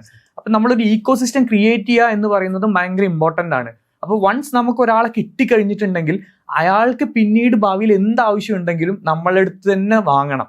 അപ്പം നമ്മൾ മുമ്പ് ഇപ്പം എല്ലാവർക്കും അറിയുന്ന ഒരു കാര്യമായിരിക്കും കസ്റ്റമർ അക്വിസിഷൻ ചാർജ് എന്നുള്ളത്. ഒരു കസ്റ്റമറിനെ നമുക്ക് എടുക്കാൻ വേണ്ടിയിട്ട് നമ്മൾ എത്ര എമൗണ്ട് വരുന്നു എന്നുള്ളത് നമ്മുടെ മാർക്കറ്റിംഗ് ആൻഡ് സെയിൽസിന്റെ എക്സ്പെൻസ് നമ്മൾ കാൽക്കുലേറ്റ് ചെയ്താണ് നോക്കുക. പക്ഷെ ഇനി അങ്ങോട്ടേക്കുള്ള കാലത്ത് നമ്മൾ കസ്റ്റമർ അക്വിസിഷൻ ചാർജിനേക്കാൾ കൂടുതൽ നോക്കേണ്ടത് അവരുടെ ഒരു ലൈഫ് ടൈം വാല്യൂ ആണ്. അവരെ നമ്മൾ അക്വയർ ചെയ്ത് കഴിഞ്ഞിട്ടുണ്ടെങ്കിൽ എത്ര കാലം അവർ നമ്മളടുത്ത് നിൽക്കും എന്നുള്ളത്. ഇതൊക്കെ ഒരു ഫൗണ്ടറിന്റെ ഹയർ തോട്ട്സിൽ വരേണ്ട കാര്യങ്ങളാണ്. നമ്മൾ നോക്കുമ്പോൾ പല ഡിപ്പാർട്ട്മെന്റ്സ്, R&D ഡിപ്പാർട്ട്മെന്റ്, ചില ഡിപ്പാർട്ട്മെന്റിൽ നമുക്ക് വരുമാനം വരുന്നുണ്ടാവില്ല. എല്ലാവരും നോക്കുക എന്താ, അൾട്ടിമേറ്റ്ലി പെട്ടിയിൽ പൈസ വീണം എന്നുള്ളതാണ് അവരുടെ ആഗ്രഹം. റൈറ്റ് തോട്ടാണ്. പക്ഷെ അൾട്ടിമേറ്റ്ലി പെട്ടിയിൽ പൈസ വീണം എന്ന് വിചാരിച്ചിട്ട് നമ്മളൊരു സെയിൽസ് ടീമിനെ മാത്രം വെച്ചുകൊണ്ടിരുന്നു കഴിഞ്ഞിട്ടുണ്ടെങ്കിൽ പെട്ടിയിൽ പൈസ വരില്ല. ഇനി വന്നാൽ തന്നെ അതിന് അധിക കാലം നിലനിൽപ്പുണ്ടായിരിക്കില്ല. സോ കൺസിസ്റ്റന്റ് ആയിട്ട് നിങ്ങൾക്ക് പെട്ടിയിൽ പൈസ വീകണം എന്നുണ്ടെങ്കിൽ ഇങ്ങനെ പല ഡിപ്പാർട്ട്മെന്റ്സും പല ക്രിയേറ്റീവ് ആയിട്ടുള്ള കാര്യങ്ങളും പല ഓപ്പറേഷൻസും എല്ലാം നമ്മൾ കമ്പനിയിൽ ഇംപ്ലിമെന്റ് ചെയ്യേണ്ടി വരും. ആൻഡ് അൾട്ടിമേറ്റ്ലി നേരത്തെ ഷിബിൻ പറഞ്ഞ പോലെ തന്നെ നിങ്ങളുടെ എംപ്ലോയീസിനെ നിങ്ങൾ പ്രോപ്പർ ആയിട്ട് കീപ്പ് ചെയ്യും കൂടി വേണ്ടി വരും. കാരണം നമ്മൾ അത്രയും കാലം ഒരു എക്സ്പീരിയൻസ്, ഇപ്പോഴത്തെ കാലത്തൊക്കെ നമുക്ക് 10 വർഷം എക്സ്പീരിയൻസ്, ഒരു കമ്പനിയിൽ എക്സ്പീരിയൻസ് ഉള്ള ഒരു എംപ്ലോയി എന്ന് പറയുന്നത് നമുക്ക് കാണാൻ കിട്ടില്ല. ഭയങ്കര റെയറായി. ഇന്നത്തെ ജനറേഷൻ എന്ന് പറഞ്ഞാൽ അതിന് നിൽക്കൂല. ഇല്ല, ഒരു ചീത്ത പറഞ്ഞാൽ ചിലപ്പോ അവർ ഇറങ്ങിപ്പോകും. കാരണം അത്രയും ഓപ്പർച്യൂണിറ്റി, ആംപിൾ ഓഫ് ഓപ്പർച്യൂണിറ്റി ഉണ്ട്. കാരണം ഇന്ന് കുറെ ടൂൾസ് ഉണ്ട്. ആ കാര്യങ്ങളൊക്കെ ജോബ് ഫൈൻഡ് ചെയ്യലെന്ന് പറഞ്ഞിട്ടുണ്ടെങ്കിൽ പണ്ട് നമുക്ക് റെഫറൻസ് വേണമായിരുന്നു, ഒരാൾ പറയണമായിരുന്നു. ഇപ്പൊ അതിന്റെ ആവശ്യമില്ല. നമ്മളൊക്കെ കഷ്ടപ്പെട്ടിട്ടാണ് ഒരു ജോലി കണ്ടെത്തിയത്. ഇന്നത്തെ കാലത്ത് അതൊന്നുമില്ല, ഒരാവശ്യമില്ല. നിങ്ങൾക്ക് കഴിവുണ്ടോ, ജസ്റ്റ് ഫോണിലെ ക്യാമറ ഓൺ ആക്കുക, ഇരിക്കുക, പറഞ്ഞു കൊടുക്കുക. നെക്സ്റ്റ് ഡേ നിങ്ങൾക്ക് കോള് വരും. സത്യം. എന്തെങ്കിലും ആവശ്യമുണ്ടോ, നമ്മൾ എന്തെങ്കിലും ചെയ്യണം, നമുക്കൊന്ന് കൊളാബ് ചെയ്യാട്ടോ എന്നൊക്കെ പറഞ്ഞിട്ട് ഫൗണ്ടേഴ്സ് തന്നെ ഇപ്പം വിളിച്ചിട്ട് ഇറങ്ങുകയാണ്. കാരണം ഫൗണ്ടേഴ്സിന് അറിയാം, ബുദ്ധിയുള്ള ഫൗണ്ടേഴ്സ് ആണെങ്കിൽ ഞാൻ ഈ പറഞ്ഞ പോലെ തന്നെ അവരുടെ തോട്ട് പ്രോസസ്സ് ഭയങ്കര ബിഗ്ഗർ ആയിരിക്കും. അവർ ആലോചിക്കുന്നത് 1 കൊല്ലത്തേക്കോ 5 കൊല്ലത്തേക്കോ ആയിരിക്കില്ല. അവരൊരു നെക്സ്റ്റ് 25 ഇയേഴ്സിലേക്കോ അല്ലെങ്കിൽ 50 ഇയേഴ്സിലേക്കോ ആയിരിക്കും ആലോചിക്കുന്നുണ്ടായിരിക്കുക. ഓൺ ദ ഗോയിൽ നമ്മൾ എന്തൊക്കെ ഗെയിൻ ചെയ്യും, എങ്ങനെ ഒരു ഈക്കോ സിസ്റ്റം ഉണ്ടാക്കും, എങ്ങനെ കസ്റ്റമേഴ്സിനെ സാറ്റിസ്ഫൈ ചെയ്യും, അവരിലേക്ക് ഒരു ഡിമാൻഡ് ക്രിയേറ്റ് ചെയ്യും, ആ ഡിമാൻഡിനെ എങ്ങനെ സാറ്റിസ്ഫൈ ചെയ്യും. അങ്ങനെ ഓൺ ദ ഗോല് നമ്മൾ 1 by 1 ആയിട്ട് നമ്മൾ തന്നെ മേക്ക് ചെയ്യും. ഞാൻ നേരത്തെ ഈ ടാൽക്കം പൗഡറിന്റെ പറഞ്ഞ പോലെ തന്നെ നമ്മൾ തന്നെ ഡിമാൻഡ് ക്രിയേറ്റ് ചെയ്ത് നമ്മൾ തന്നെ അതിനൊരു സൊല്യൂഷൻ കൊടുത്ത് നമ്മൾ തന്നെ അവരെ സാറ്റിസ്ഫൈഡ് ആക്കും. പക്ഷെ ആ ഒരു മൈൻഡ് സെറ്റ് ഞാൻ കണ്ടെടുത്തോളം ഇവിടത്തേക്ക് ആയി വരുന്നുള്ളൂ, അല്ലെങ്കിൽ ആയിട്ടില്ല എന്ന് പറയാം. കാരണം വെസ്റ്റേൺ കൺട്രീസ് അല്ലെങ്കിൽ പിന്നെ നമ്മളെ ബാക്കി നോർത്തേൺ ഇന്ത്യയിൽ എടുത്തു നോക്കിയാല് അവിടൊക്കെ ഈ ഒരു ഐഡിയോളജിയിലാണ് അവർ. കാരണം അവർക്ക് മനസ്സിലായി ബിസിനസ് മുന്നോട്ട് പോകണമെങ്കിൽ ഈ പറഞ്ഞ ഒന്ന് എംപ്ലോയീസിനെ സുഖപ്പെടുത്തണം, രണ്ടാമത്തെ പറഞ്ഞാല് ആ സെയിൽസ് ലെഡ് അപ്രോച്ച് അല്ലെങ്കിൽ സെയിൽസ് മൈൻഡ് സെറ്റ് ഉണ്ടല്ലോ, വെട്ടിയിൽ പൈസ മാത്രം വീണാൽ മതി എന്നുള്ളത്. ആ ഒരു മൈൻഡ് സെറ്റ് ഇവിടെ എത്രത്തോളം ആയി വരുന്നുണ്ട് എന്നുള്ളതാണ് ഒരു ക്വസ്റ്റ്യൻ. ഇപ്പോഴത്തെ ഫൗണ്ടേഴ്സ് അങ്ങനെ ചിന്തിച്ച് തുടങ്ങിയോ? അതായത് ഭയങ്കര കറക്റ്റ് ആണ് പറഞ്ഞത്. ഇപ്പൊ നമ്മള് ഇപ്പൊ അടുത്തൊരു കമ്പനീന്റെ നമ്മൾ അപ്രോച്ച് ചെയ്തിരുന്നു. അപ്പൊ ആ കമ്പനിയുടെ കേരളത്തിലെ മലയാളികളെ ഒരു മൈൻഡ് സെറ്റ് ജനറലൈസ് ചെയ്യാൻ പാടില്ല. പക്ഷെ അല്ല, മലയാളീസിന്റെ എന്താ വെച്ചിട്ടുണ്ടെങ്കിൽ നമ്മളിപ്പം ഈ പറയുന്ന എം എ യൂസഫ് അലിയും പിന്നെ രവി പിള്ളയൊക്കെ മലയാളീസ് തന്നെയാണ്. അപ്പൊ നമുക്ക് അങ്ങനെ അവരെ അടച്ചാക്ഷേപിക്കാൻ പറ്റില്ല. പക്ഷെ സ്റ്റിൽ ഇതിൽ പ്രശ്നം വരുന്നത് എന്താ വെച്ചിട്ടുണ്ടെങ്കിൽ ആക്സിഡന്റലി ഫൗണ്ടേഴ്സ് ആയി പോകുന്ന ആൾക്കാർക്കാണ് ഈ ബുദ്ധിമുട്ട് വരിക. അപ്പൊ അത് കൂടുതലും വരുന്നത് എന്ന് പറഞ്ഞിട്ടുണ്ടെങ്കിൽ ഇപ്പോഴത്തെ ഭൂമിയായിട്ടുള്ള എട്ടെക് കമ്പനീസിലേക്ക് അല്ലെങ്കിൽ ഇപ്പൊ FMCG വരുമ്പോഴും ഉണ്ട്. പക്ഷെ പ്രൊഡക്ട്സ് അവർ ബിൽഡ് ചെയ്തു, അവർ കൊടുക്കുന്നു, ചെറിയ ചെറിയ പ്രൊഡക്ട്സ്. ഞാൻ വെച്ചാൽ വീട്ടിൽ നിന്ന് തന്നെ അവർ പ്രൊഡക്ട്സ് ഉണ്ടാക്കി കൊടുക്കുന്നു. ഫുഡ് ഇൻഡസ്ട്രീസിൽ ഇതൊക്കെ പെട്ടെന്ന് ചിലപ്പം അവരുടെ കയ്യിൽ നിന്ന് പോകും, വലിയ ഇൻഡസ്ട്രി ആയി പോകും. അപ്പൊ ഈ ഇൻഡസ്ട്രി ആവുമ്പം ഇവർക്ക് ഇത് എങ്ങനെ സസ്റ്റൈനബിൾ ആയിട്ട് കൊണ്ടുപോകണം എന്ന് മനസ്സിലാവില്ല. അവിടെയാണ് ഈ പ്രശ്നം വരുന്നത് മൊത്തം. എങ്ങനെ, കാരണം പൈസ വരിക എന്നുള്ളതാണ്. ഇത് സസ്റ്റൈനബിലിറ്റി നോക്കില്ല. ഒരു ബ്രാൻഡിന്റെ ആവശ്യകത എന്താന്ന് മനസ്സിലാവില്ല. എന്തിനും നമ്മൾ ബ്രാൻഡിങ് ചെയ്യണം. ബ്രാൻഡിങ്ങിൽ തന്നെ ഡിഫറെന്റ് കൈൻഡ് ഓഫ് ബ്രാൻഡിങ് വരുന്നുണ്ട്. അപ്പൊ അതൊക്കെ ലൈക്ക് ഫൗണ്ടേഴ്സിന് അറിയില്ല. അത് അറിയാത്തതുകൊണ്ടുള്ള പ്രശ്നമാണ്. അറിയാത്തതാണോ ചിന്തിക്കാത്തതാണോ എന്നുള്ള ഒരു ക്വസ്റ്റ്യൻ ആണല്ലോ. ഇതിലെന്താ അറിയാം, ഏർലി സ്റ്റേജില് ഒരാളും ചിലപ്പോൾ അത് ചിന്തിക്കണം എന്നില്ലല്ലോ. ഇതിപ്പോ പറഞ്ഞ മാതിരി ഒരു സെർട്ടൻ സ്റ്റേജിൽ എത്തുമ്പോഴല്ലേ ഈ പറഞ്ഞ രീതിയിലൊക്കെ ഫൗണ്ടേഴ്സ് ചിന്തിച്ചു തുടങ്ങുക, അല്ലെങ്കിൽ ആ ഒരു എക്സാക്ട്ലി അവിടെയാണ് നമുക്ക് ലേണിങ്ങിന്റെ ആവശ്യം വരുന്നത്. നമ്മളെല്ലാരും പറയും നമ്മൾ മരിക്കുന്നവരെ പഠിക്കണം എന്നുള്ളത്. പക്ഷെ ബിസിനസ് ചെയ്യുന്ന സമയത്ത് നമുക്ക് ലേണിങ്ങിനുള്ള ടൈം കിട്ടൂല. ആക്ച്വലി ബിസിനസ് എന്ന് പറഞ്ഞ വേർഡ് തന്നെ ഒറിജിനേറ്റ് ചെയ്യുന്നത് ഒരു പഴയ ഇംഗ്ലീഷ് വേർഡാണ്. ബിസിനസ് എന്ന് പറഞ്ഞിട്ടുള്ള ഒരു സാധനമാണ്. ബീങ് ബിസി എന്നുള്ളതാണ്. നമ്മൾ എന്തെങ്കിലും കാര്യപ്പെട്ട ഒരു സാധനം ചെയ്തിട്ട് ബിസി ആവുക എന്നുള്ളതാണ്. അപ്പൊ അതിന്റെ ഒരു ഗ്രോത്ത് വരുന്നത് അറിയാലോ. നമ്മൾ പണ്ട് ബാർട്ടർ സിസ്റ്റം ആയിരുന്നു. ബാർട്ടർ സിസ്റ്റം ചെയ്യുമ്പോൾ എന്താ വെച്ചിട്ടുണ്ടെങ്കിൽ എന്റെ വാണ്ട്സും ഇപ്പൊ ഷിബിന്റെ വാണ്ട്സും തമ്മിൽ വ്യത്യാസം ഉണ്ടായിരിക്കും. അപ്പൊ അതവിടെ കോപ്പപ്പ് ചെയ്യാൻ പറ്റില്ല. അപ്പൊ പൈസ വരുന്നു. പൈസ വന്നതിന്റെ ശേഷം നമുക്ക് മനസ്സിലായി ഒരാൾക്ക് പൈസ വാങ്ങി വെച്ച് കഴിഞ്ഞിട്ടുണ്ടെങ്കിൽ ഇതെനിക്ക് നമ്മുടെ കൂപ്പൺ പോലെ നമുക്ക് പിന്നെ വേറെ എവിടെയെങ്കിലും ഉപയോഗിക്കാം എന്നുള്ളത്. പിന്നെ ഇൻഡസ്ട്രിയൽ റെവല്യൂഷൻ വരുന്നു, അങ്ങനെ ഡിവിഷൻ വരുന്നു, അങ്ങനെ സ്പെഷ്യലൈസേഷൻ ഒക്കെ വന്നിട്ടാണ് എത്തുന്നത്. അപ്പൊ ഇവിടെ എന്താന്ന് വെച്ചിട്ടുണ്ടെങ്കിൽ ബിസിനസ് എന്ന് പറയുമ്പോൾ പണ്ടേ നമ്മളുടെ മനുഷ്യനുണ്ടായ കാലത്തെ നമുക്ക് വാട്ടർ സിസ്റ്റം ഒക്കെ വന്നതുകൊണ്ട് നമ്മളുടെ ഉള്ളിലുള്ളത്. അപ്പൊ ഇത് പഠിച്ചെടുക്കേണ്ട ഒരു സാധനം എന്നുള്ളത് നമ്മളുടെ മനസ്സിലില്ല. പക്ഷെ ഈ കാലഘട്ടത്തിൽ നമുക്ക് അങ്ങനെയല്ല. ബിസിനസ് നമ്മൾ പഠിക്കുക തന്നെ വേണം. എന്ന് വെച്ചിട്ടുണ്ടെങ്കിൽ അതിന്റെ ഒരു ടെക്നിക്കാലിറ്റി നമ്മൾ മനസ്സിലാക്കണം. ഞാൻ പറഞ്ഞു വന്നുകൊണ്ട് ഒരു കാര്യം എന്താ വെച്ചിട്ടുണ്ടെങ്കിൽ നമ്മളുടെ ഒരു ഫൗണ്ടർ നമ്മളെ അപ്രോച്ച് ചെയ്തു. പുള്ളി ഒരു നമ്മൾ പറയില്ല ഒരു നാട്ടുംപുറത്തുകാരനാണെന്നുള്ളത്. പക്ഷെ ഭയങ്കര പൈസ, കോടീശ്വരനാണെന്ന് തന്നെ പറയാം. പുള്ളി ഒരു വലിയൊരു ബിസിനസ് നടത്തുന്നുണ്ട്. പേര് പറഞ്ഞാൽ നിങ്ങൾ എല്ലാവരും അറിയും. പുള്ളി ജസ്റ്റ് എന്നെ അപ്രോച്ച് ചെയ്ത് പരിചയം ഉണ്ടായിരുന്നു. പുള്ളി എന്നോട് പറഞ്ഞു, നീ എന്റെ കമ്പനിയിൽ, പുള്ളി എന്റെ അടുത്ത് ചോദിച്ചു ഏറ്റവും പൈസ കുറവുള്ള സർവീസ് ഏതാന്ന് നിന്റെ അടുത്ത് ചോദിച്ചത് ആദ്യം. അതെ. അപ്പൊ ഞാൻ പറഞ്ഞു അത് എന്തിനാന്ന് ചോദിച്ചു. അപ്പൊ പുള്ളി പറഞ്ഞു അല്ല എനിക്ക് കഴിവുണ്ടോ എന്ന് അറിയാൻ വേണ്ടിയിട്ടാണെന്ന് പറഞ്ഞു. ഞാൻ പറഞ്ഞു ഓക്കെ ഫൈൻ, നിങ്ങൾ ഫ്രീ ആയിട്ട് തന്നെ ഞാൻ നിങ്ങൾക്ക് വേണ്ടിയിട്ട്. കാരണം പുള്ളിയുടെ അത്രയും നല്ല കോണ്ടാക്ട് ആണ്, പരിചയമുണ്ട്. പുള്ളി പറഞ്ഞു എന്റെ കമ്പനി ഒന്ന് ഓഡിറ്റ് ചെയ്യണം, ഇങ്ങോട്ട് ഈ ഒന്ന് പറഞ്ഞു തരണം എന്തൊക്കെയാണ് എന്റെ കമ്പനിയിലുള്ള പ്രശ്നങ്ങൾ. കാരണം പുള്ളി ഒരു മാസം ഏകദേശം 2 കോടിയുടെ അടുത്തൊക്കെ റവന്യൂ ജനറേറ്റ് ചെയ്യുന്നുണ്ട്. പക്ഷെ പുള്ളിക്ക് ഒരു സ്കെയിലപ്പ് ആക്കാൻ പറ്റുന്നില്ല എന്ന് പറഞ്ഞു. അപ്പൊ ഞാൻ അതിന്റെ പൊട്ടൻഷ്യാലിറ്റി നോക്കാൻ വേണ്ടിയിട്ട് നോക്കി. പുള്ളിയുടെ ഒബ്വിയസ്ലി എനിക്കറിയുന്ന കുറച്ച് ടെക്നിക്കൽ ടേംസ് അപ്പൊ ആ സമയത്ത് എന്ന് പറഞ്ഞിട്ടുണ്ടെങ്കിൽ കുറച്ച് മാസങ്ങൾക്ക് മുമ്പാണ് ഈ കാക്ക് നോക്കുക, അതിന്റെ കാര്യങ്ങൾ ചെക്ക് ചെയ്യുക എന്നുള്ളതാണ്. അങ്ങനെ ഞാൻ അതിന്റെ മൊത്തം മാർക്കറ്റിംഗ് വാല്യൂ, സെയിൽസ് വാല്യൂ, അവരുടെ ഓപ്പറേഷൻസ് കാര്യങ്ങളൊക്കെ എടുത്ത് അതിന്റെ കാക്കൊക്കെ ചെക്ക് ചെയ്തപ്പം വൻകിട കാക്കാണ് ഉള്ളത്. അപ്പൊ ഞാൻ പുള്ളിയുടെ അടുത്ത് ഇങ്ങനെ ചോദിച്ചു, നിങ്ങൾ ഈ കസ്റ്റമർ അക്വിസിഷൻ ചാർജ് ഒക്കെ കറക്റ്റ് ആയിട്ട് ഫോളോ ചെയ്യലുണ്ടോ ചോദിച്ചപ്പം പുള്ളി അതൊന്നും സംഭവമേ കേട്ടിട്ടില്ല എന്നാ പറഞ്ഞത്. അപ്പൊ ഞാൻ നോക്കി എങ്ങനെ പിന്നെ ഈ കമ്പനി നടന്നു പോകുന്നത്. അപ്പോ ഒബ്വിയസ്ലി ഞാൻ പ്രതീക്ഷിച്ച പോലെ തന്നെ അതിന്റെ ലൈഫ് ടൈം വാല്യൂ ഭയങ്കര കൂടുതലാണ്. അപ്പം ഒരാൾ വന്ന് കഴിഞ്ഞിട്ടുണ്ടെങ്കിൽ അയാൾ കുറച്ച് കാലം തന്നെ പുള്ളിയുടെ ആ ഒരു കമ്പനിയിൽ തന്നെ റിട്ടൻഷൻ റേറ്റ് ഭയങ്കര കൂടുതലാണ്. പിന്നെ അവിടുത്തെ എംപ്ലോയീസ് എന്ന് പറയുന്നത് പുള്ളി ഈ ബിസിനസ് തുടങ്ങിയ കാലം തൊട്ടേ കൂടെ ഉള്ള ആൾക്കാരാണ്. Luckily they have in left. അപ്പം പുള്ളി അവരെ അധികം ചൂഷണം ചെയ്തിട്ടില്ല. അതുകൊണ്ട് തന്നെ അവർക്ക് ഇയാളോട് ഭയങ്കര കൂറാണ്. അപ്പൊ ഇത് വെച്ചിട്ട് ഇവർ ഈ കസ്റ്റമറിന് വരുമ്പോൾ കസ്റ്റമേഴ്സിനും ഇവരുടെ അടുത്ത് ഭയങ്കര കാര്യമാണ്. നേരത്തെ പറഞ്ഞ സംഭവമാണ്. അതെ. അപ്പൊ ഇത് നമ്മൾ നോക്കുമ്പോൾ ആക്ച്വലി ഇപ്പത്തെ എന്താ പറയാ, ഇപ്പം ബി സ്കൂളിലാണെങ്കിലും കാര്യങ്ങളിലാണെങ്കിലും ഡീകോഡ് ചെയ്ത് കൊടുക്കുന്നത് ഈ സാധനമാണ്. ചില സാധനം നമ്മൾ അറിയാണ്ട് ഓർഗാനിക്കലി ഈ സംഭവങ്ങളൊക്കെ നടന്നു പോകുന്നുണ്ടായിരിക്കും. പക്ഷെ ഇത് പഠിക്കുക എന്ന് പറയുന്നത്, ഇത് എന്തുകൊണ്ട് ഇങ്ങനെ സക്സസ് ആവുന്നു എന്ന് പഠിക്കുക എന്ന് പറയുന്നത് ഭയങ്കര ഇമ്പോർട്ടന്റ് ആണ്. ഫൗണ്ടർ അറിയുന്നുണ്ടാവില്ല ഇതുകൊണ്ടാണ്. ഈ ഫൗണ്ടർ അറിയുന്നേ ഇല്ല. പുള്ളി വിചാരിക്കുന്നത് ഇങ്ങനെ നടന്നു പോകുന്നുണ്ട്. അപ്പൊ പുള്ളിക്കും അറിയാം. എന്നുവെച്ചാൽ കുറച്ച് കഴിയുമ്പോൾ നമുക്ക് മനസ്സിലാവില്ല ഇതിങ്ങനെ പൈസ വരുന്നുണ്ട്, പക്ഷെ ഇത് പിന്നെ അങ്ങോട്ട് വളരുന്നില്ല, ഒരു പോയിന്റ് എത്തിയപ്പോൾ നിന്നുപോയി എന്നുള്ളത്. അപ്പൊ അതിന്റെ ഒബ്വിയസ്ലി കാരണം ഇതാണ്, അവിടെ ഒരു സിസ്റ്റം ഇല്ല. പക്ഷെ എന്തോ ലക്കിലി കസ്റ്റമറിന്റെ ലൈഫ് ടൈം വാല്യൂ, നല്ല എംപ്ലോയീസ് എല്ലാം ഉണ്ടായതുകൊണ്ട് ആ കമ്പനി അവിടെ നടന്നു പോകുന്നു. അപ്പൊ അതിലേക്ക് പിന്നെ നമ്മളുടെ ഒരു ഇന്റർവെൻഷനോ അല്ലെങ്കിൽ നമ്മളുടെ ഒരു അഡ്വൈസോ കാര്യങ്ങളോ ഒക്കെ കൊടുക്കുമ്പോൾ പുള്ളിക്ക് ഒന്നും കൂടി അത് സ്കെയിൽ അപ്പ് ചെയ്യാൻ പറ്റും ഈസിലി. ചിലപ്പോൾ നമുക്ക് ഹയർ ചെയ്യാൻ ഭയങ്കര പേടിയായിരിക്കും. അപ്പൊ ഒന്ന് ആലോചിച്ച് നോക്കിയിട്ട് നമ്മൾ പറയാണ് സെയിൽസ് ടീമിലേക്ക് ഒരു 10 ആൾക്കാരെയും കൂടി എടുക്കണം എന്ന് പറയാണ്. അപ്പൊ 10 ആൾക്കാർക്ക് സാലറി കൊടുക്കുന്ന വലിയൊരു എമൗണ്ട് ആണ്. അപ്പൊ ഇത് വരുമോ എന്നുള്ളതാണ്. അപ്പൊ ഒബ്വിയസ്ലി നമ്മൾ എവിടെ സ്പെൻഡ് ചെയ്യണം? മാർക്കറ്റിംഗിൽ സ്പെൻഡ് ചെയ്യണം, ബ്രാൻഡിങ്ങിൽ സ്പെൻഡ് ചെയ്യണം, ഓപ്പറേഷൻസിൽ സ്പെൻഡ് ചെയ്യണം, പ്രൊഡക്റ്റിൽ സ്പെൻഡ് ചെയ്യണം. അപ്പൊ നമ്മുടെ സ്പെൻഡ് ഒറ്റയടിക്ക് ഒരു സ്ഥലത്ത് കൂട്ടിക്കഴിഞ്ഞാൽ ബാക്കിയുള്ളതൊക്കെ ഇന്റർലിങ്ക്ഡ് ആണ്. അപ്പൊ എല്ലായിടത്തും നമ്മൾ സ്പെൻഡ് ചെയ്യുക എന്ന് പറയുന്നത് മാൻഡേറ്ററി ആയിട്ട് തന്നെ പോകുന്ന ഒരു കാര്യമാണ്. സോ ഈ ഒരു ഫ്ലോ ആൾക്കാർ മനസ്സിലാക്കണമെങ്കിൽ എൻ്റെ ഒരു അഭിപ്രായത്തിൽ എല്ലാവരും ഇതിനെക്കുറിച്ച് കുറച്ചെങ്കിലും പഠിക്കാൻ ശ്രമിക്കണം. നമ്മുടെ ഒരു ബിസിനസ് സക്സസ് ആണ് ഡസന്റ് മീൻ ദാറ്റ് ഞാൻ സക്സസ്ഫുൾ പേഴ്സൺ ആണ് എന്നുള്ളത്. ബിസിനസ് എപ്പം വേണമെങ്കിലും പൊട്ടാം. അപ്പൊ പൊട്ടാതിരിക്കണമെങ്കിൽ നമ്മൾ കുറച്ച് പ്രിക്കോഷൻസ് എടുക്കണം. അതിന് നമ്മൾ ഈ സാധനം പഠിക്കുക തന്നെ വേണം. അപ്പോ കസ്റ്റമർ ലൈഫ് ടൈം വാല്യൂന്റെ സംഭവം പറഞ്ഞു. അതായത് ഞാൻ മനസ്സിലാക്കിയെടുത്തോളം ഇവിടുത്തെ ബിസിനസ്സുകള്, നമ്മുടെ കേരളത്തിലെ സ്പെസിഫിക് ബിസിനസ്സുകള്, ആ ഒരു റിട്ടൻഷൻ എന്ന് പറയുന്ന സംഭവം നേരത്തെ പറഞ്ഞ അതിലേക്ക് തീരെ ചിന്തിക്കില്ല. ഒന്നെങ്കിൽ അത് നടന്നിങ്ങനെ പോകുന്നുണ്ടാവും, അവരറിയണുണ്ടാവില്ല, അല്ലെങ്കിൽ അത് ചിന്തിക്കില്ല. അതായത് ഒരാൾ വന്നാൽ അയാളടുത്തുനിന്ന് ആ സമയത്ത് എന്തൊക്കെ കിട്ടും അത് വാങ്ങാൻ കഴിഞ്ഞു, പിന്നെ അയാൾ ഇങ്ങോട്ട് എത്തിക്കാനുള്ള പരിപാടിയോ ഇതോ. ഇവിടുത്തെ ബിസിനസ്സുകൾ അങ്ങനെ ആണല്ലോ സാധാരണ കണ്ടുവരുന്നത്. എക്സാക്ട്ലി.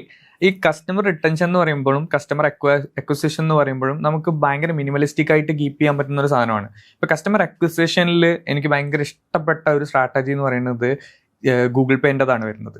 ഗൂഗിൾ പേ എന്ന് പറയുന്നത് എപ്പോഴും ഇന്നോവേറ്റീവ് ആയിട്ട് കസ്റ്റമർ അക്വിസിഷൻ ചെയ്യുന്ന ആൾക്കാരാണ്. ഞാൻ ഇപ്പൊ അടുത്ത അവരുടെ ആ ലഡുവിന്റെ കാര്യം വന്നപ്പോൾ പോലും എനിക്ക് തോന്നിയിരുന്നത് ഇവർ ഇത്രയും പോപ്പുലർ അല്ലേ, ഇനി എന്തിനാണ് ഇവർ ഇത്രയും ഓഫേഴ്സും കാര്യങ്ങളും കൊടുക്കുന്നത് എന്നുള്ളതാണ്. പക്ഷെ അവരുടെ ആ ഒരു സ്ട്രാറ്റജി എന്ന് പറയുന്നത് ഭയങ്കര അടിപൊളിയായിരുന്നു. കാരണം ഇപ്പം ലഡുവിന്റെ കേസ് എടുക്കുകയാണെങ്കിൽ അവർ അതിൽ ടിങ്കിൾ ലഡു ആയിരുന്നു അവര് ഭയങ്കര യുണീക്ക് ആയി കീപ്പ് ചെയ്തിരുന്നത്. അപ്പൊ ഇത് കിട്ടാനില്ല എന്ന് വന്നപ്പോൾ ആൾക്കാർ ഇത് സോഷ്യൽ മീഡിയയിൽ ചർച്ച ചെയ്യാൻ തുടങ്ങി. അപ്പോഴാണ് ഞാൻ മനസ്സിലാക്കിയത് ഗൂഗിൾ പേനെക്കാട്ടും യൂസേഴ്സ് ഉള്ള ബാക്കി കുറച്ച് UPI ആപ്സുകൾ ഉണ്ട്, അവര് പോലും ഗൂഗിൾ പേയിലേക്ക് സ്വിച്ച് ചെയ്യാൻ തുടങ്ങി. അത് ഗൂഗിൾ പേ യൂസ് ചെയ്യാൻ വേണ്ടിയിട്ടല്ല, ഇതിൽ പാർട്ടാവാൻ വേണ്ടിയിട്ടാണ്. കാരണം being like odd one out എന്നുള്ള രീതിയിലത്തെ ഒരു ഫിയർ വരുമ്പോൾ ഇതെന്താണെന്ന് അറിയാനുള്ള ക്യൂരിയോസിറ്റിക്ക് വരെ ആൾക്കാർ, എന്നിട്ട് അവർ അത് ആക്ച്വലി പ്ലാൻ ചെയ്തതിന്റെ 2 വീക്സ് ബിഫോർ ആയിട്ട് തന്നെ ആ ക്യാമ്പയിൻ സ്റ്റോപ്പ് ചെയ്തു. കാരണം എന്താന്ന് വെച്ചിട്ടുണ്ടെങ്കിൽ അവർ വിചാരിച്ചതിനേക്കാൾ കൂടുതൽ ആൾക്കാർ ആ ക്യാമ്പയിനിലേക്ക് വന്നു. അപ്പൊ അവിടെ കസ്റ്റമർ അക്വിസിഷൻ വന്നു. ആൻഡ് ഗൂഗിൾ പേ ഇപ്പോഴും എനിക്ക് തോന്നുന്നു നമ്മളുടെ കൂപ്പൺസ് കൊടുക്കുന്നുണ്ട്. പക്ഷെ കൂപ്പൺസ് പണ്ട് ആൾക്കാർ യൂസ് ചെയ്യുന്ന പോലെ ഇപ്പൊ യൂസ് ചെയ്യുന്നില്ല, വാല്യൂ കിട്ടുന്നില്ല. ഒക്കെ ഫുള്ള് അവരുടെ ഉടായ്പ പരിപാടികളാണ് ചെയ്തുകൊണ്ടിരിക്കുന്നത്. പക്ഷെ അവർ കസ്റ്റമറിനെ വീണ്ടും റിട്ടൈൻ ചെയ്യാൻ വേണ്ടിയിട്ട് അടുത്ത ക്യാമ്പയിനായിട്ട് വരുന്നുണ്ട്. ഞാൻ മനസ്സിലാക്കുന്നത് ഈ ഒക്ടോബറിൽ വന്നിട്ടുണ്ട്. അതിപ്പോ പറഞ്ഞുതരാം. അതായത് ഞാനിപ്പോ ഇവിടെ വരുന്നതിന്റെ കുറച്ച് മുന്നേ ഗൂഗിൾ പേന്റെ സംഭവം കേട്ടോ, ഞാൻ മൾട്ടിപ്പിൾ ഫിൻടെക് ആപ്സ് യൂസ് ചെയ്യണ ആളാണ്. കാരണം ഞാൻ അങ്ങനെ എക്സ്പ്ലോർ ചെയ്യും ഫിൻടെക് ഡൊമൈനിൽ. പൈസ ലാഭം എല്ലാരും നോക്കാം. അപ്പം കുറെ ആപ്സ് യൂസ് ചെയ്യണോണ്ട് എവിടെയൊക്കെ റിവാർഡ്സ് ഉണ്ട് അവിടേക്ക് ഇങ്ങനെ സ്വിച്ച് ചെയ്യും. ഇന്നിപ്പോ ഒരു ഇൻസിഡന്റ് ഉണ്ടായത് വെച്ചാല് ഗൂഗിൾ പേയില് ഈ പറഞ്ഞ ക്യാമ്പയിൻ വീണ്ടും തുടങ്ങി. ഓക്കെ, നമ്മളെ എന്താണ് ലഡു എന്തോ ഒരു കാർഡിന് എന്തോ ഒരു സംഭവമാണ്, അതേപോലത്തെ ഒരു സംഭവം. ഓക്കെ, അതിൽ ഇൻട്രസ്റ്റിംഗ് ആയിട്ട് ഇന്നെ ക്യാച്ച് ചെയ്ത ഒരു സംഭവം എന്താ പറയുക, അതായത് സിങ് ചെയ്യണ ഒരു ഇതുണ്ട്. സിങ് ചെയ്ത് കഴിഞ്ഞാൽ ഒരു കാർഡ് കിട്ടും. ഓക്കെ, നിങ്ങൾ ശ്രദ്ധിച്ചിട്ടുണ്ടെന്ന് പറയില്ല. അപ്പൊ ഇന്ന് ആ സംഭവം, മറ്റേത് പറഞ്ഞാൽ സാധാരണ ഈ പറഞ്ഞ ഓൾറെഡി നമുക്ക് അറിയണ സംഭവമാണ്. ഈ സംഭവം എനിക്ക് ഇൻട്രസ്റ്റിംഗ് ആയിട്ട് ഫീൽ ചെയ്തു. അപ്പം ഈ സംഭവം സിങ് ചെയ്തപ്പോ എനിക്കത് കിട്ടിയില്ല. അപ്പൊ ഞാൻ എന്ത് ചെയ്ത് അടുത്താക്ക് അത് പറഞ്ഞു കൊടുത്ത്. അക്വിസിഷന്റെ ഒരു സ്ട്രാറ്റജി അടുത്ത. അപ്പൊ ആള് ചോദിച്ചു ഇത് എവിടാൻ സംഭവം. ഇപ്പൊ ഗൂഗിൾ പേയില് വീണ്ടും ഒരു യൂസർക്ക് തിരിച്ചു കയറി. അങ്ങനെ ഞാൻ മനസ്സിലാക്കിയെടുത്തോളം ആ ഒരു ഫീച്ചർ മാത്രം കൊണ്ട് ഞാനൊരു 4 ആൾക്കാരെ തിരിച്ചിങ്ങോട്ട് കൊണ്ടുവന്നത്. അപ്പം ഭയങ്കര അക്വിസിഷൻ. അവിടെയാണ് നമ്മൾ അവരെ ഒന്ന് യൂസ് ചെയ്യുന്നത് വൈറൽ മാർക്കറ്റിംഗ് എന്ന് പറയും. ഇത് വൈറലായിട്ട് ഈ ഒരു കോണ്ടന്റ് നമ്മളുടെ സോഷ്യൽ മീഡിയയിലും ബാക്കി ട്വിറ്ററിലാണെങ്കിലും ഒക്കത്തിലും ചർച്ച ചെയ്യപ്പെടുന്നു എന്നുള്ളത്. രണ്ടാമത് നമ്മൾ പോലും അറിയാണ്ട് നമ്മൾ ഇതിന്റെ പ്രൊമോട്ടേഴ്സായി മാറുകയാണ്. സംഭവിച്ചത് അതാണ് ഇപ്പൊ ഷിബിൻ ചെയ്തത്. എന്താ 4 ആൾക്കാരെ കൊണ്ടുവന്നു. നമ്മള് ഇപ്പം ഒരു കമ്പനിയിലാണെങ്കിൽ ഒരു 4 ആൾക്കാരെ കൊണ്ടുവരണമെങ്കിൽ ഒരു PR-ഓനെ വെച്ച് PR-ഓക്ക് ട്രെയിനിങ് കൊടുത്ത് അവൻ കുറെ ആൾക്കാരെ മീറ്റ് ചെയ്ത് അതിലൊരു 10 ആൾക്കാരെ കണ്ടിട്ടുണ്ടെങ്കിൽ അതുപോലെ ഒരാളായിരിക്കും വരുന്നുണ്ടാവുക. ഇത് അവര് ചെയ്തത് എന്താണ്, ഇങ്ങനെ ഒരു ക്യാമ്പയിൻ അങ്ങ് റൺ ചെയ്തു. ഈ ക്യാമ്പയിൻ റൺ ചെയ്യുന്നതിന് അക്വിസിഷനും ഉണ്ട്, ലൈക്ക് ഇവരെ റീറ്റെയിൻ ചെയ്ത് എൻഗേജ് ചെയ്ത് നിർത്തുക എന്നുള്ളതും ഉണ്ട്. എപ്പോഴും ഈ പറയുന്നത്, കാരണം ഓരോ ആപ്പ് വരുമ്പോൾ അവർ ആദ്യം ചെയ്യുന്നത് റിവാർഡിങ് മാർക്കറ്റിംഗ് ആണ്.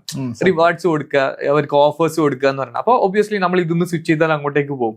നമ്മുടെ ഫോണിന്റെ കപ്പാസിറ്റി നല്ല എന്താ പറയാ MB ഉള്ള ഫോണാണെങ്കിൽ ചിലപ്പോൾ നമ്മൾ ആ ആപ്പ് ഡിലീറ്റ് ചെയ്യില്ല, അല്ലെങ്കിൽ നമ്മൾ ആ ആപ്പ് ചിലപ്പോൾ ഡിലീറ്റ് ചെയ്യും. പോകണമെന്നില്ല, നമ്മൾ ഈ യൂസ് ചെയ്തുകൊണ്ടിരിക്കുന്ന സാധനം തന്നെ യൂസ് ചെയ്ത് പോകും ചെയ്യും. അപ്പൊ ആ അവസാനം ആരാണോ നമുക്ക് ഓഫർ തന്നത് ആ ആപ്പ് ആയിരിക്കും ചിലപ്പോൾ നമ്മുടെ കയ്യിൽ ഉണ്ടാവുക. മറ്റേ ആപ്പുകൾ നമ്മൾ ഒഴിവാക്കി പോയിട്ടുണ്ടായിരിക്കും. So customer lifetime value and customer acquisition രണ്ടും ഇമ്പോർട്ടന്റ് ആണ്. അത് അങ്ങോട്ടും ഇങ്ങോട്ടും ഭയങ്കര കോംപ്ലിമെന്ററി ആയിട്ടുള്ള ഒരു സാധനം തന്നെയാണ്. നമ്മൾ വൺസ് അക്വയർ ചെയ്ത് കഴിഞ്ഞിട്ടുണ്ടെങ്കിൽ പിന്നീട് അതാണ് ആപ്പിളിന്റെ success. Apple once customer acquire ചെയ്ത് കഴിഞ്ഞിട്ടുണ്ടെങ്കിൽ അവരുടെ ഇക്കോസിസ്റ്റത്തിലേക്കാണ് നമ്മളെ കയറ്റി വിടുന്നത്. ഫോൺ വാങ്ങിയ അടുത്ത അത് ഇയർബഡ്സ് വാങ്ങും. ഇയർബഡ്സ് വാങ്ങി കഴിഞ്ഞിട്ടുണ്ടെങ്കിൽ നമുക്ക് ഗുണം എന്താണെന്ന് വെച്ചിട്ടുണ്ടെങ്കിൽ നമ്മൾ ഓട്ടോമാറ്റിക്കലി പെട്ടെന്ന് തന്നെ അതിനോട് യൂസ്ഡ് ആയി പോകും. അപ്പൊ സിറി വെച്ച് വിളിക്കുന്ന ആൾക്കാരുണ്ടെങ്കിൽ അത് സിറിനോട് യൂസ്ഡ് ആയി പോകും. ആൻഡ് പിന്നെ നമ്മൾ നോക്കുക എന്താന്ന് വെച്ചിട്ടുണ്ടെങ്കിൽ മാക്ബുക്കിലേക്ക് പോകും, ഐപാഡിലേക്ക് പോകും. അങ്ങനെ ഓരോന്നായിട്ട് നമ്മൾ പർച്ചേസ് ചെയ്യും. വൺസ് ആ ഇക്കോസിസ്റ്റത്തിലേക്ക് നമ്മൾ എത്തി കഴിഞ്ഞിട്ടുണ്ടെങ്കിൽ there is no way out. സത്യം. അപ്പം ലൈഫ് ടൈം വാല്യൂ. പിന്നെ നമുക്കുള്ള വേ ഔട്ട് എന്താന്ന് പറഞ്ഞിട്ടുണ്ടെങ്കിൽ 17 ഇറങ്ങുമ്പോൾ 17 വാങ്ങുക, 18 ഇറങ്ങുമ്പോൾ 18 വാങ്ങുക. കാരണം നമുക്ക് മടുക്കുമല്ലോ, അതിന് ഒരു അപ്ഗ്രേഡേഷൻ വേണമല്ലോ എന്ന് വിചാരിച്ചിട്ട്. അതാണ് ആക്ച്വൽ ബിസിനസ്. അപ്പൊ നിങ്ങളുടെ കസ്റ്റമറിനെ നിങ്ങൾക്ക് വൺസ് കിട്ടിക്കഴിഞ്ഞിട്ടുണ്ടെങ്കിൽ, അവരുടെ ആവശ്യകത നിങ്ങൾക്ക് മനസ്സിലായി കഴിഞ്ഞിട്ടുണ്ടെങ്കിൽ അതിനെ എൻകാഷ് ചെയ്യാൻ നിങ്ങൾക്ക് പറ്റണം. അത് പൈസ ഇറക്കിയാലേ പൈസ പെട്ടിയിൽ വീഴുള്ളൂ.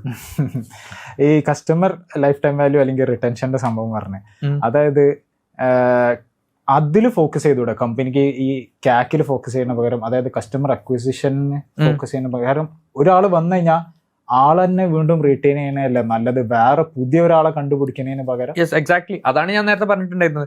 അവിടെയാണ് നമ്മൾ സ്പെൻഡ് ചെയ്യേണ്ടത്. അപ്പൊ നമുക്കൊരു R&D ഡിപ്പാർട്ട്മെന്റ് ഉണ്ടായിരിക്കണം. ഇപ്പൊ നമുക്കിപ്പോ ഒരു ആള് വന്നു കഴിഞ്ഞിട്ടുണ്ടെങ്കിൽ ഇവർക്കോ അല്ലെങ്കിൽ ഇവരെ റിലേറ്റഡ് ആയിട്ടുള്ള ആൾക്കാർക്കോ എന്തൊക്കെ നീഡ്സ് ഉണ്ടാവും എന്നുള്ളത് നമുക്ക് മനസ്സിലാക്കാൻ പറ്റണം. ഇപ്പൊ നമ്മൾ എട്ടൊക്കെ ചെയ്യുന്ന സമയത്ത് നമ്മൾ നോക്കുന്ന ഒരു കാര്യം എന്താന്ന് വെച്ചിട്ടുണ്ടെങ്കിൽ, നമ്മൾ ഇപ്പം ഒരു ട്യൂഷൻ കൊടുക്കുകയാണെന്ന് വിചാരിക്കാം, ജസ്റ്റ് ഫോർ ആൻ എക്സാമ്പിൾ. അപ്പൊ അതിന്റെ പാരന്റ്സിനെ ആയിരിക്കും, അവരുടെ കുട്ടികളുടെ പാരന്റ്സിനെ ആയിരിക്കും നമ്മൾ കസ്റ്റമർ ആയിട്ട് കാണുന്നുണ്ടായിരിക്കാം. അപ്പൊ കുട്ടികളുടെ പാരന്റ്സ് വന്നു കഴിഞ്ഞിട്ടുണ്ടെങ്കിൽ നമ്മൾ അവരുടെ പാരന്റ്സിന് നമ്മളൊരു ട്യൂഷൻ ഓഫർ ചെയ്യുന്നു. അപ്പൊ നമ്മൾ സാധാരണഗതിയിൽ ആ ലീഡ് അവിടെ കഴിഞ്ഞു, ആ കുട്ടികൾ അഡ്മിഷൻ എടുത്തു കഴിഞ്ഞിട്ടുണ്ടെങ്കിൽ കഴിഞ്ഞു. ആക്ച്വലി അവിടെ കഴിഞ്ഞിട്ടില്ല. ഈ പാരന്റ്സിന് നമുക്ക് വേണമെങ്കിൽ എന്തെങ്കിലും ഒരു കോഴ്സ് ഓഫർ ചെയ്യാൻ പറ്റും.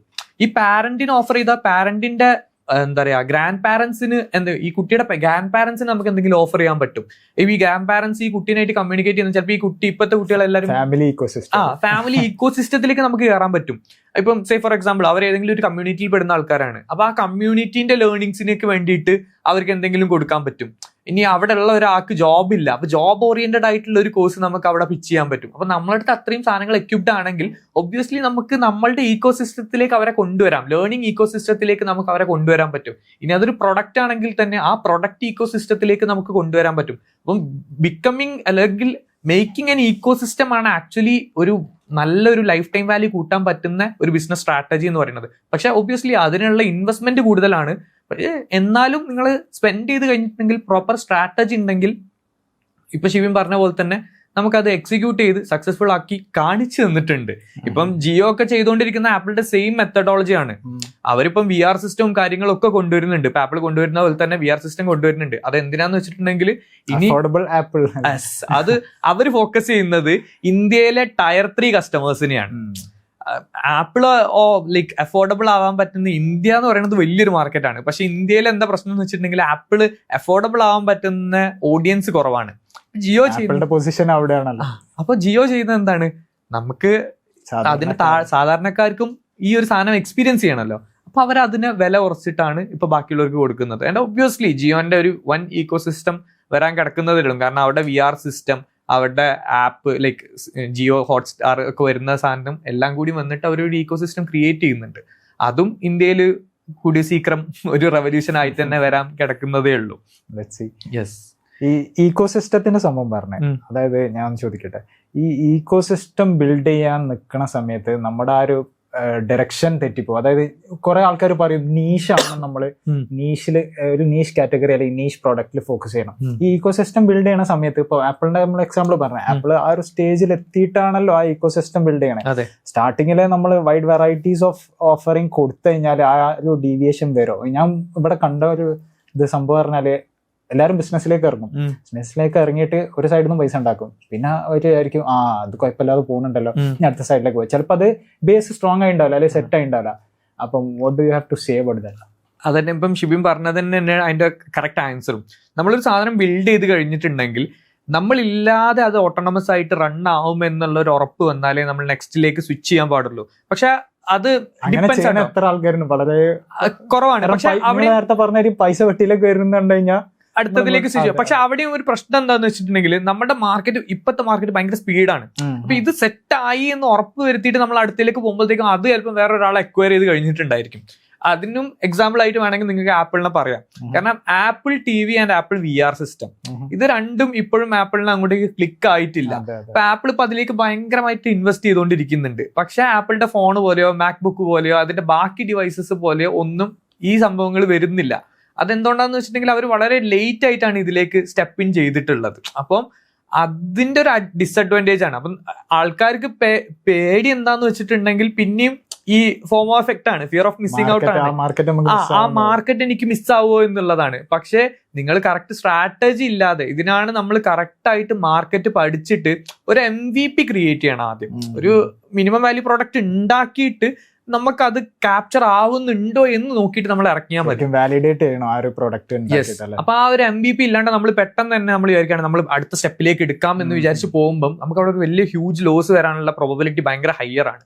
നമ്മൾക്കിപ്പോ ഒരു പ്രൊഡക്റ്റ് ഉണ്ട്, ആ പ്രൊഡക്റ്റ് ഉള്ളപ്പോൾ നമ്മൾ എന്ത് ചെയ്യാം, ഒരു MVP ക്രിയേറ്റ് ചെയ്തിട്ട് അതിനെ മാർക്കറ്റിലേക്ക് നമ്മൾ ഇറക്കി നോക്കുക. അതിന് ഡിമാൻഡ് വരുന്നുണ്ടെങ്കിൽ അത് നമുക്ക് പറ്റുന്ന രീതിയിൽ നമ്മൾ അതിനെ സ്ട്രാറ്റജൈസ് ചെയ്തിട്ട് കൊടുക്കാം. ഇനി അതിനാണ് കൂടുതൽ ഡിമാൻഡ് വരുന്നതെങ്കിൽ ഒബ്വിയസ്ലി നമ്മളിപ്പോൾ പ്രൊഡക്റ്റിനെ പറയുമ്പം നമ്മൾ 4 പ്രൊഡക്ട്സ് ആണ് ഉണ്ടാവുക. ഒന്നൊരു ക്യാഷ് കൗ ഉണ്ടായിരിക്കും, ഒരു സ്റ്റാർ പ്രൊഡക്റ്റ് ഉണ്ടായിരിക്കും, ആ ഒരു മെട്രിക്സ് പറയും. അപ്പൊ അതില് നമുക്ക് പിന്നെ ഒരു ഡോഗ് എന്നായിട്ടുള്ള പ്രൊഡക്റ്റ് ഉണ്ടായിരിക്കും, പിന്നെ ഒരു ക്വസ്റ്റ്യൻ മാർക്ക് ഉണ്ടായിരിക്കും. അപ്പൊ ഈ ക്വസ്റ്റ്യൻ മാർക്ക് എന്ന് പറഞ്ഞിട്ടുണ്ടെങ്കിൽ എൻറ്റയർലി നമ്മളുടെ മാർക്കറ്റിൽ ഇല്ലാത്തൊരു സാധനം അങ്ങനെ ആയിരിക്കും. അപ്പൊ ഈ ക്യാഷ് കൗ എന്ന് പറഞ്ഞാൽ നമ്മുടെ കമ്പനിയിലേക്ക് കൊണ്ടുവരുന്ന ക്യാഷ് കൊണ്ടുവരുന്ന ഒരു സാധനമായിരിക്കും. ഇതിന്റെ ഒരു പ്രത്യേകത ചിലപ്പം ഇത് കുറെ കാലമായിട്ട് മാർക്കറ്റിൽ ഉള്ളതായിരിക്കും. പക്ഷെ ഇതിന് എന്തായിരിക്കും എന്ന് വെച്ചിട്ടുണ്ടെങ്കിൽ ഗ്രോത്ത് ഓപ്പർച്യൂണിറ്റീസ് കുറവായിരിക്കും. അപ്പൊ ഈ ഒരു സാധനത്തിന് പക്ഷെ നമ്മൾ ലിറ്ററലി ഫോക്കസ് ചെയ്യേണ്ടത് ഇനീഷ്യലി, കാരണം ഇതാണ് നമ്മുടെ കമ്പനിയുടെ ക്യാഷ് ഫ്ലോ മെയിൻറ്റെയിൻ ചെയ്യുന്നത്.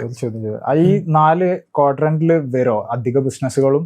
എല്ലാ ബിസിനസ്സിനും ഉണ്ടായിരിക്കും, മോസ്റ്റ് പ്രോബബിലി ഇതിൽ ഉണ്ടായിരിക്കും. അപ്പൊ നമ്മളൊരു എത്ര ഇപ്പൊ നീഷ് ഡൗൺ ചെയ്തിട്ടുള്ളതാണെങ്കിലും വിചാരിക്കും. അപ്പൊ ഞാൻ മുമ്പ് വർക്ക് ചെയ്തിരുന്ന ഒരു കമ്പനി ആയിരുന്നു ഡോപ്പ എന്ന് പറഞ്ഞിട്ടുണ്ടായിരുന്നത്. ഡോപ്പയിൽ വരെ അവർ നീറ്റിന്റെ ഭയങ്കര നീറ്റ് ഡൗൺ ആണ്. അവർ നീറ്റ് കോച്ചിങ് ആണ് അവർ കൊടുക്കുന്നത്. ഈ നീറ്റ് കോച്ചിങ് കൊടുക്കുന്നിടത്ത് നമുക്ക് ഇങ്ങനത്തെ ഒരു പ്രൊഡക്റ്റ് ഉണ്ടാവുമോ എന്നുള്ള ഡൗട്ട് ആവും.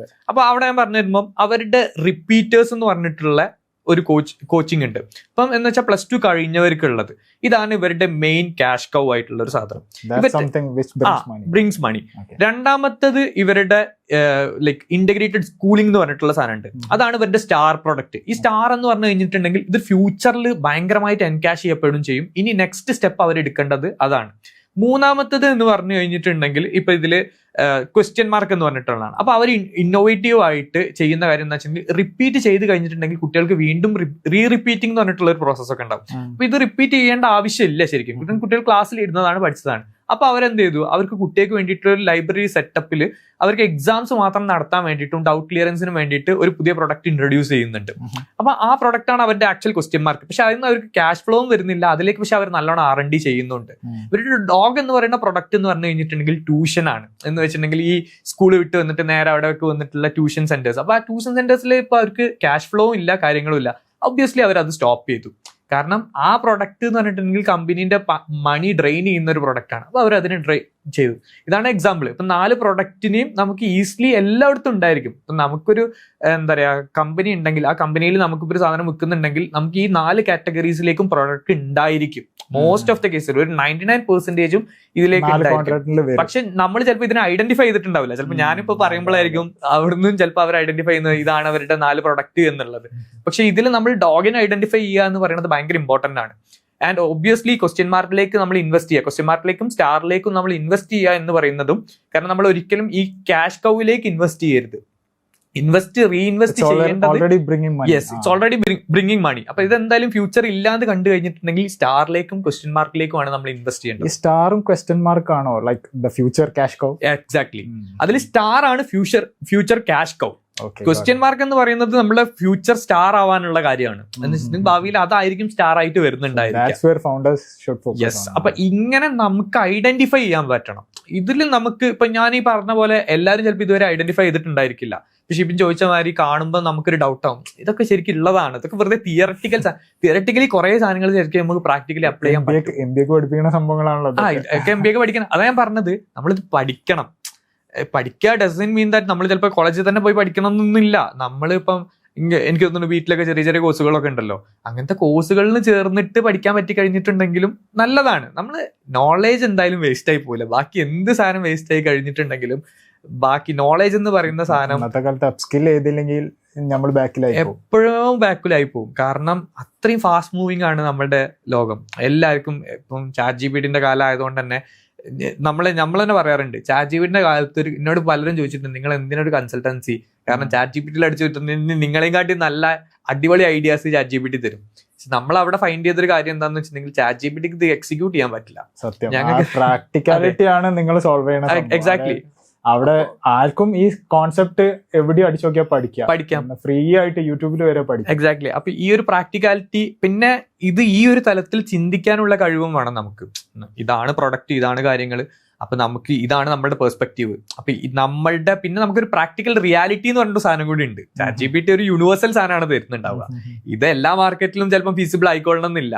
അപ്പൊ അതിന് മാർക്കറ്റ് ഫീസിബിലിറ്റിയും കൂടി നമ്മൾ നോക്കിയിട്ട് നമ്മളുടെ ഒരു എക്സ്പീരിയൻസും നമുക്ക് അറിയുന്ന നോളജും കൂടി അതിൽ ഇൻഫിൽട്രേറ്റ് ചെയ്യുമ്പോൾ നമുക്കത് പ്രോപ്പറായിട്ട് എക്സിക്യൂട്ട് ചെയ്യാൻ പറ്റും.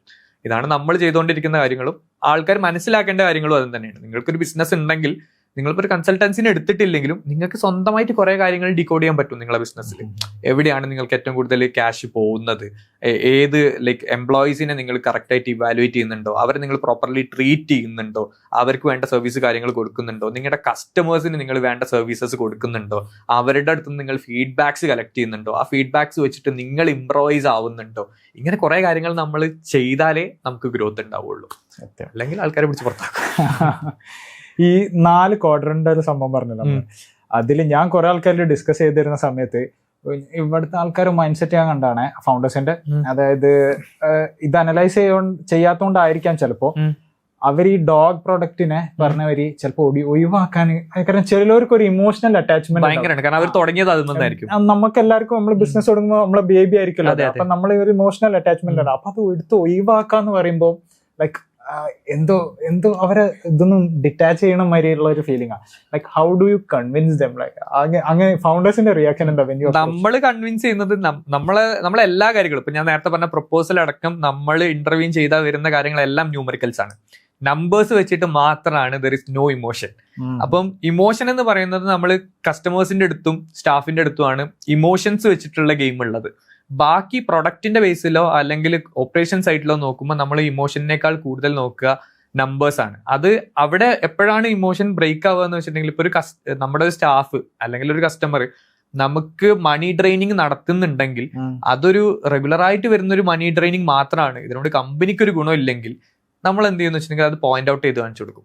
അപ്പം എനിക്ക് തോന്നുന്നു സന്തോഷ് ജോർജ് കുളങ്ങരയൊക്കെയാണ് പറഞ്ഞത് തോന്നുന്നു, നിങ്ങൾക്ക് നിങ്ങളുടെ കുടുംബത്തിൽ ഒരാളെ സഹായിക്കണം എന്ന് ആഗ്രഹം ഉണ്ടെങ്കിൽ, നിങ്ങൾക്കൊരു ബിസിനസ്സും ഉണ്ടെങ്കിൽ, നിങ്ങൾ ഒരിക്കലും നിങ്ങളെ ബിസിനസ്സിലേക്ക് അയാളെ സഹായിക്കാൻ വേണ്ടിയിട്ട് എടുക്കരുത്. നമുക്കൊക്കെ ഉണ്ടാവുമല്ലോ, അപ്പൊ എനിക്കൊരു ബിസിനസ് ഉണ്ടെങ്കിൽ എനിക്ക് എന്റെ പെങ്ങളെ മോനോ ആരെങ്കിലും ഉണ്ടെങ്കിൽ അവനെ പിടിച്ചിട്ട് ഞാൻ എന്റെ ബിസിനസ്സിലിടും.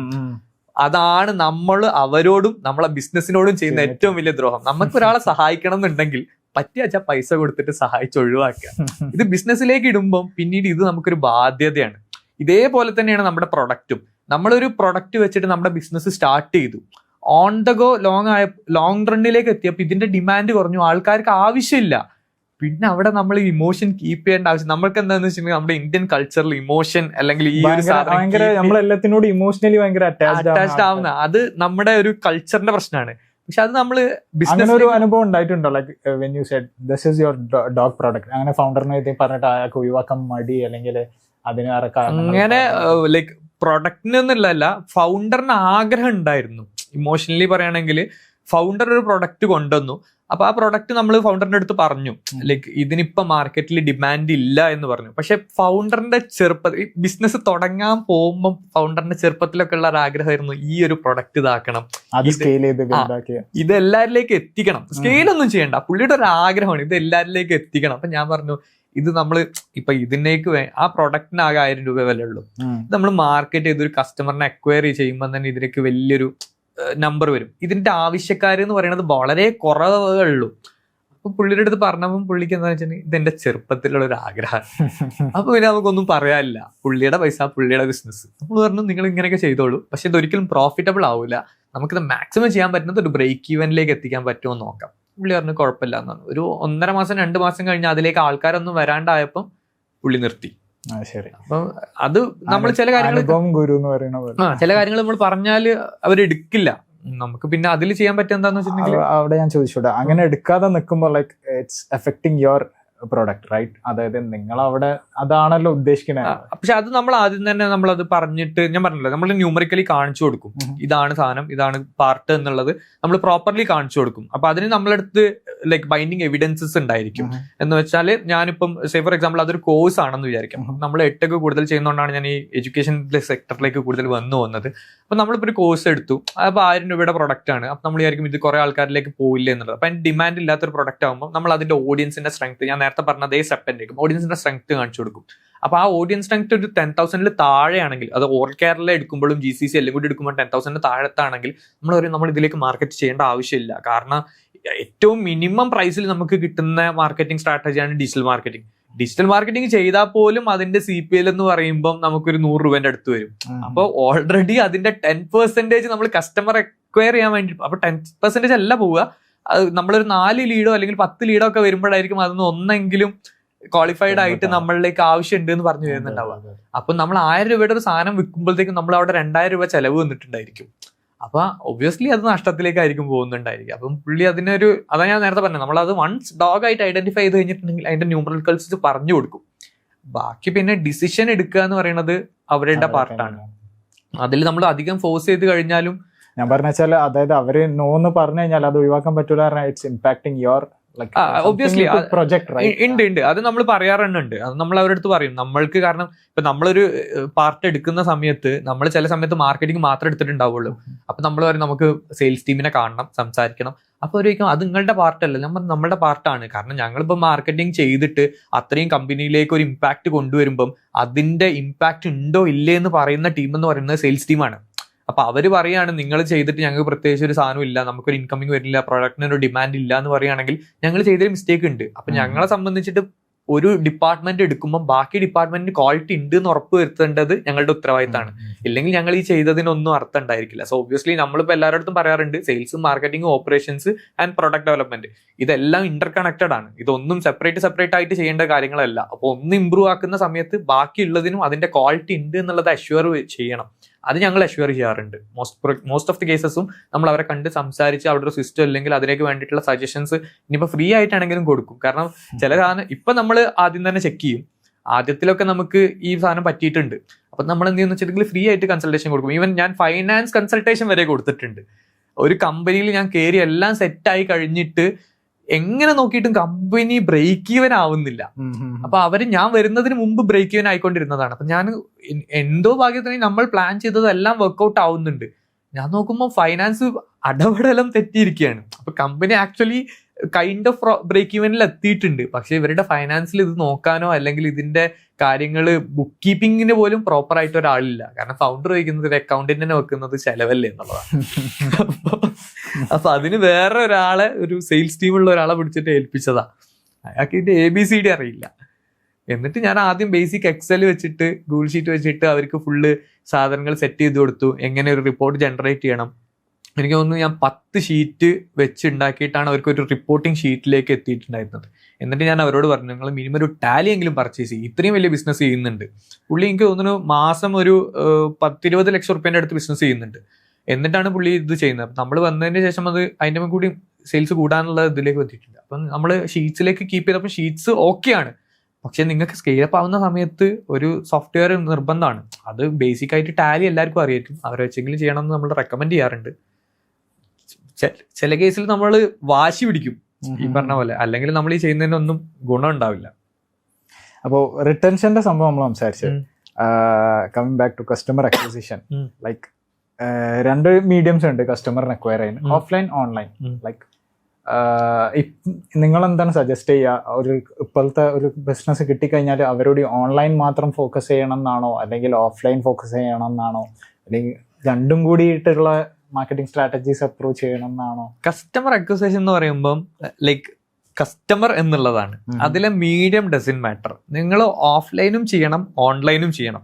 ഇപ്പോഴത്തെ കാലത്ത് നമ്മൾ പറയും ഓൺലൈൻ ഒരു മാൻഡേറ്ററി മതി എന്നുള്ള രീതിയിലും മതി എന്നുള്ളതും പറയും. ഓൺലൈൻ ഒരു മാൻഡേറ്ററി ഈവിളാണ്. നമ്മൾ ഓൺലൈനിൽ ചെയ്യുമ്പോൾ ഇപ്പത്തെ ഭയങ്കര സുതാര്യത കൂടിയാണ്. എന്ന് വെച്ചിട്ടുണ്ടെങ്കിൽ ആൾക്കാർക്ക് ഇപ്പം ഷിബിൻ ഒരു സർവീസ് അറ്റൈൻ ചെയ്തു, ഷിബിൻ അത് ഇഷ്ടപ്പെട്ടില്ല, ഷിബിൻ അതിനെതിരെ ബാക്ക് ഫയർ ചെയ്യാം ഒറ്റയടിക്ക്. അപ്പൊ ആ റിവ്യൂ പോയി കഴിഞ്ഞിട്ടുണ്ടെങ്കിൽ ബാക്കിയുള്ളവർക്ക് മനസ്സിലാവും ഓക്കെ ഇവരുടെ സർവീസസ് മോശമാണ് എന്നുള്ളത്. അപ്പൊ അത് പെട്ടെന്ന് തന്നെ ബാക്ക് ഫയർ ചെയ്യും. പക്ഷെ അത് നല്ലതുമാണ്, നല്ല സർവീസസ് കൊടുക്കുക എന്നുള്ളതും ആൾക്കാർക്ക് മനസ്സിലാവും. പക്ഷെ ഓഫ്ലൈനിന്റെ ഗുണം എന്താന്ന് വെച്ചിട്ടുണ്ടെങ്കിൽ ഓൺലൈനിനെക്കാട്ടും ആക്ച്വലി ചീപ്പറാണ് ഓഫ്ലൈനിലേക്ക് വരുമ്പോൾ. ചീപ്പർ എന്ന് ഞാൻ പറയാൻ കാരണം എന്താ വെച്ചിട്ടുണ്ടെങ്കിൽ നമ്മളൊരു 100 ആൾക്കാരെ കസ്റ്റമറിന്റെ അടുത്ത് നേരിട്ട് സംസാരിക്കുമ്പോൾ അതിന്റെ കൺവേർഷൻ റേറ്റ് ആക്ച്വലി ഹയർ ആയിരിക്കും കമ്പയർ ടു ഓൺലൈൻ. ഓൺലൈനിൽ നമുക്കിപ്പോൾ ഒരു കസ്റ്റമറിനെ അക്വയർ ചെയ്യുന്ന സമയത്ത് നമ്മുടെ കൺവേർഷൻ റേറ്റ് ഒരു 10% or 5% ഒക്കെ ആയിരിക്കും ഉണ്ടാവുക. In between that is that due to that emotional virtual ആവുമ്പോൾ അത്ര ഇമോഷണൽ ഇത് ഉണ്ടാവില്ല. ഇവിടെ അതെന്താന്ന് വെച്ചിട്ടുണ്ടെങ്കിൽ കസ്റ്റമർ അക്വിസിഷനിൽ ഒരു പാർട്ട് എങ്ങനെയാന്ന് വെച്ചിട്ടുണ്ടെങ്കിൽ ജോഷ് കോഫ്മാൻ എന്ന് പറഞ്ഞിട്ടുള്ള ഒരു ദ പേഴ്സണൽ MBA എന്ന് എഴുതിയ ഒരു ബുക്കാണ്. അപ്പൊ ആ ബുക്കിൽ ജോഷ് കോഫ്മാന്റെ വൈഫിനെ കുറിച്ച് പുള്ളി ഒരു സെയിൽസിന്റെ പാർട്ടിൽ പറയുന്നുണ്ടായിരുന്നു. എനിക്ക് തോന്നുന്നു കെൽസിന്നോ അങ്ങനെ എന്തോ പേര്. പുള്ളി ഒരു ബ്രൈഡൽ അറ്റ്ലിയർ നടത്തുക എന്ന് വെച്ചിട്ടുണ്ടെങ്കിൽ ഒരു എന്താ പറയാ ബ്രൈഡ്സിന് വേണ്ടിയിട്ടുള്ള ഡ്രസ്സും അവരുടെ മെയ്ഡ്സിന് വേണ്ടിയിട്ടുള്ള ഡ്രസ്സുമാണ്. പുള്ളിക്കാരത്തി പല രാജ്യങ്ങളിൽ പോയിട്ട് ഈ ഡ്രസ്സൊക്കെ അക്വയർ ചെയ്തിട്ടാണ് വരിക. പുള്ളിക്കാരത്തിയുടെ ഒരു സെയിൽസ് സ്ട്രാറ്റജി എങ്ങനെയാന്ന് വെച്ചിട്ടുണ്ടെങ്കിൽ പുള്ളിക്കാരത്തി ഈ ഒരു കസ്റ്റമർ വന്നു കഴിഞ്ഞിട്ടുണ്ടെങ്കിൽ പുള്ളിക്കാരത്തി ഈ ഡ്രസ്സിനെ കുറിച്ചാണ് കസ്റ്റമറിന്റെ അടുത്ത് സംസാരിക്കുക. അപ്പൊ ഡ്രസ്സിന്റെ ഉപയോഗിച്ചിരുന്ന ലൈസ് ഏതൊക്കെയാണ്, അതിന്റെ സ്റ്റോറി എന്താണ്, ഇത് ഏതെന്ന് ഒറിജിനേറ്റ് ചെയ്ത് വന്നതാണ്, ഇതിന്റെ ബാക്ക് സ്റ്റോറി, ഇതിലേക്ക് ഉപയോഗിക്കുന്ന ബീഡിങ്സ്, ഇതിൽ ഉപയോഗിക്കുന്ന സ്റ്റോൺ, ഇതിന്റെ മെറ്റീരിയൽ എന്തൊക്കെയാണെന്ന് പറഞ്ഞിട്ട് കസ്റ്റമറെ സ്മാർട്ടർ ആക്കും. കസ്റ്റമറിനെ സ്മാർട്ടർ ആക്കുമ്പോൾ കസ്റ്റമറിന് അവിടെ ഇവരായിട്ടൊരു ഇമോഷണൽ അറ്റാച്ച്മെന്റ് ക്രിയേറ്റ് ചെയ്യും. ഒബ്വിയസ്ലി ഈ ഇമോഷണൽ അറ്റാച്ച്മെന്റ് എന്ന് പറയുന്നത് ട്രസ്റ്റ് ആയിട്ട് മാറും. ഈ ട്രസ്റ്റ് എന്ന് പറഞ്ഞു കഴിഞ്ഞിട്ടുണ്ടെങ്കിൽ നമ്മൾ എവിടെ നിന്നാണ് ഒരു സാധനം വാങ്ങുക? നമുക്ക് വിശ്വാസത ഉള്ള ഒരു സ്ഥലത്തു നിന്നാണ് വാങ്ങുക. അപ്പോൾ ഒബ്വിയസ്ലി ഒരിക്കൽ പോലും കെൽസി കസ്റ്റമറിന്റെ അടുത്ത് നിന്ന് ഈ പ്രൊഡക്റ്റ് വാങ്ങണം എന്ന് പറയില്ല. നേരെ മറിച്ച് ഈ പ്രൊഡക്റ്റിന്റെ പ്രത്യേകതകൾ എന്തൊക്കെയാണെന്നായിരിക്കും കസ്റ്റമറിന്റെ അടുത്ത് കമ്മ്യൂണിക്കേറ്റ് ചെയ്യുന്നുണ്ടാവുക. ഒബ്വിയസ്ലി കസ്റ്റമറിന് എന്ത് ചെയ്യും? ആ ട്രസ്റ്റ് അവിടെ ബിൽഡ് ആവും. കെൽസിയുടെ അടുത്ത് തന്നെ പ്രൊഡക്റ്റ് വാങ്ങും. സോ ബേസിക്കലി നമ്മൾ ചെയ്യേണ്ടത് ഓൺലൈൻ ആണെങ്കിലും ഓഫ്ലൈൻ ആണെങ്കിലും ട്രസ്റ്റ് ബിൽഡ് ചെയ്യുക എന്നുള്ളതാണ് മാൻഡേറ്ററി ആയിട്ട് നമ്മൾ എല്ലാവരും അവിടെ നിന്നാണ് നമ്മൾ തുടങ്ങുന്നത്. ട്രസ്റ്റ് ബിൽഡ് ചെയ്യുക എന്ന് പറയുന്നതിന്റെ വേറൊരു പേരാണ് ബ്രാൻഡിങ്. നിങ്ങൾ ബ്രാൻഡിങ്ങിലൂടെ ബിൽഡ് ചെയ്യുന്നത് ട്രസ്റ്റ് ആണ്. അപ്പൊ ഈ ട്രസ്റ്റ് ബിൽഡ് ചെയ്യാൻ അപ്പൊ ബ്രാൻഡിങ്ങിൽ നമ്മൾ ഒരിക്കലും ഈ ഒരു CTA കൊടുക്കൂലല്ലോ. സത്യം നമ്മൾ ബ്രാൻഡിങ്ങിൽ നമ്മുടെ പ്രൊഡക്റ്റിനെ കുറിച്ച് സംസാരിക്കുന്നു, ഇതിന്റെ ആവശ്യകതയെ കുറിച്ച് സംസാരിക്കുന്നു. ഈ ഒരു സംഭവം നമ്മൾ എന്ത് ചെയ്യണം? നിങ്ങളിത് വാങ്ങുമെന്ന് ആരും പറയില്ല. പറഞ്ഞു കഴിഞ്ഞിട്ടുണ്ടെങ്കിൽ ഇപ്പൊ ഇത് പോയി. ഇപ്പൊ ബ്രാൻഡിങ്ങിന്റെ പാർട്ടിലേക്ക് എടുക്കുകയാണെങ്കിൽ റീസെന്റ് വന്ന വിൻസ്മേറിന്റെ പരസ്യങ്ങൾ നമ്മൾ ചെയ്യുന്നത് ബ്രാൻഡിങ്ങിന്റെ പാർട്ടായിട്ടാണ്. വിൻസ്മേറിന്റെ പരസ്യം വന്നപ്പോൾ എല്ലാവരും ഭയങ്കര ചർച്ചാ വിഷയമായി. എല്ലാവരും പറഞ്ഞത് ലാലേട്ടന്റെ പുതിയ പരസ്യം കണ്ടോ, ലാലേട്ടന്റെ പുതിയ പരസ്യം കണ്ടോ. അപ്പൊ അതേതോ പുതിയൊരു ജ്വല്ലറിയുടെ പരസ്യമാണ്. അതേതാ പരസ്യം ഏതിന്റെ ചോദിക്കുമ്പോൾ ഗേൾസിനെ കണ്ടുവരുന്നിടത്ത് ഒരു തോന്നും. അവിടെ ആ പരസ്യത്തിന്റെ ആവശ്യകത എന്തായിരുന്നു എന്ന് വെച്ചാൽ ഇപ്പൊ ആ പരസ്യം കാണുന്നുണ്ടോ നമ്മൾ എവിടെയെങ്കിലും? ഇല്ല. ഹോർഡിംഗിൽ ലാലേട്ടന്റെ ഫോട്ടോ ഉണ്ട്, പരസ്യം നമ്മൾ എവിടെയും കാണുന്നില്ല. കാരണം എന്താന്ന് വെച്ചിട്ടുണ്ടെങ്കിൽ ആ പരസ്യത്തിന്റെ ഉദ്ദേശം എന്താന്ന് വെച്ചിട്ടുണ്ടെങ്കിൽ ഫസ്റ്റ് ഇങ്ങനെ ഒരു ജ്വല്ലറി സ്റ്റാർട്ട് ചെയ്തു എന്നുള്ളത് ആൾക്കാരെ അറിയിക്കുക എന്ന് മാത്രമായിരുന്നു. അവയർനെസ്.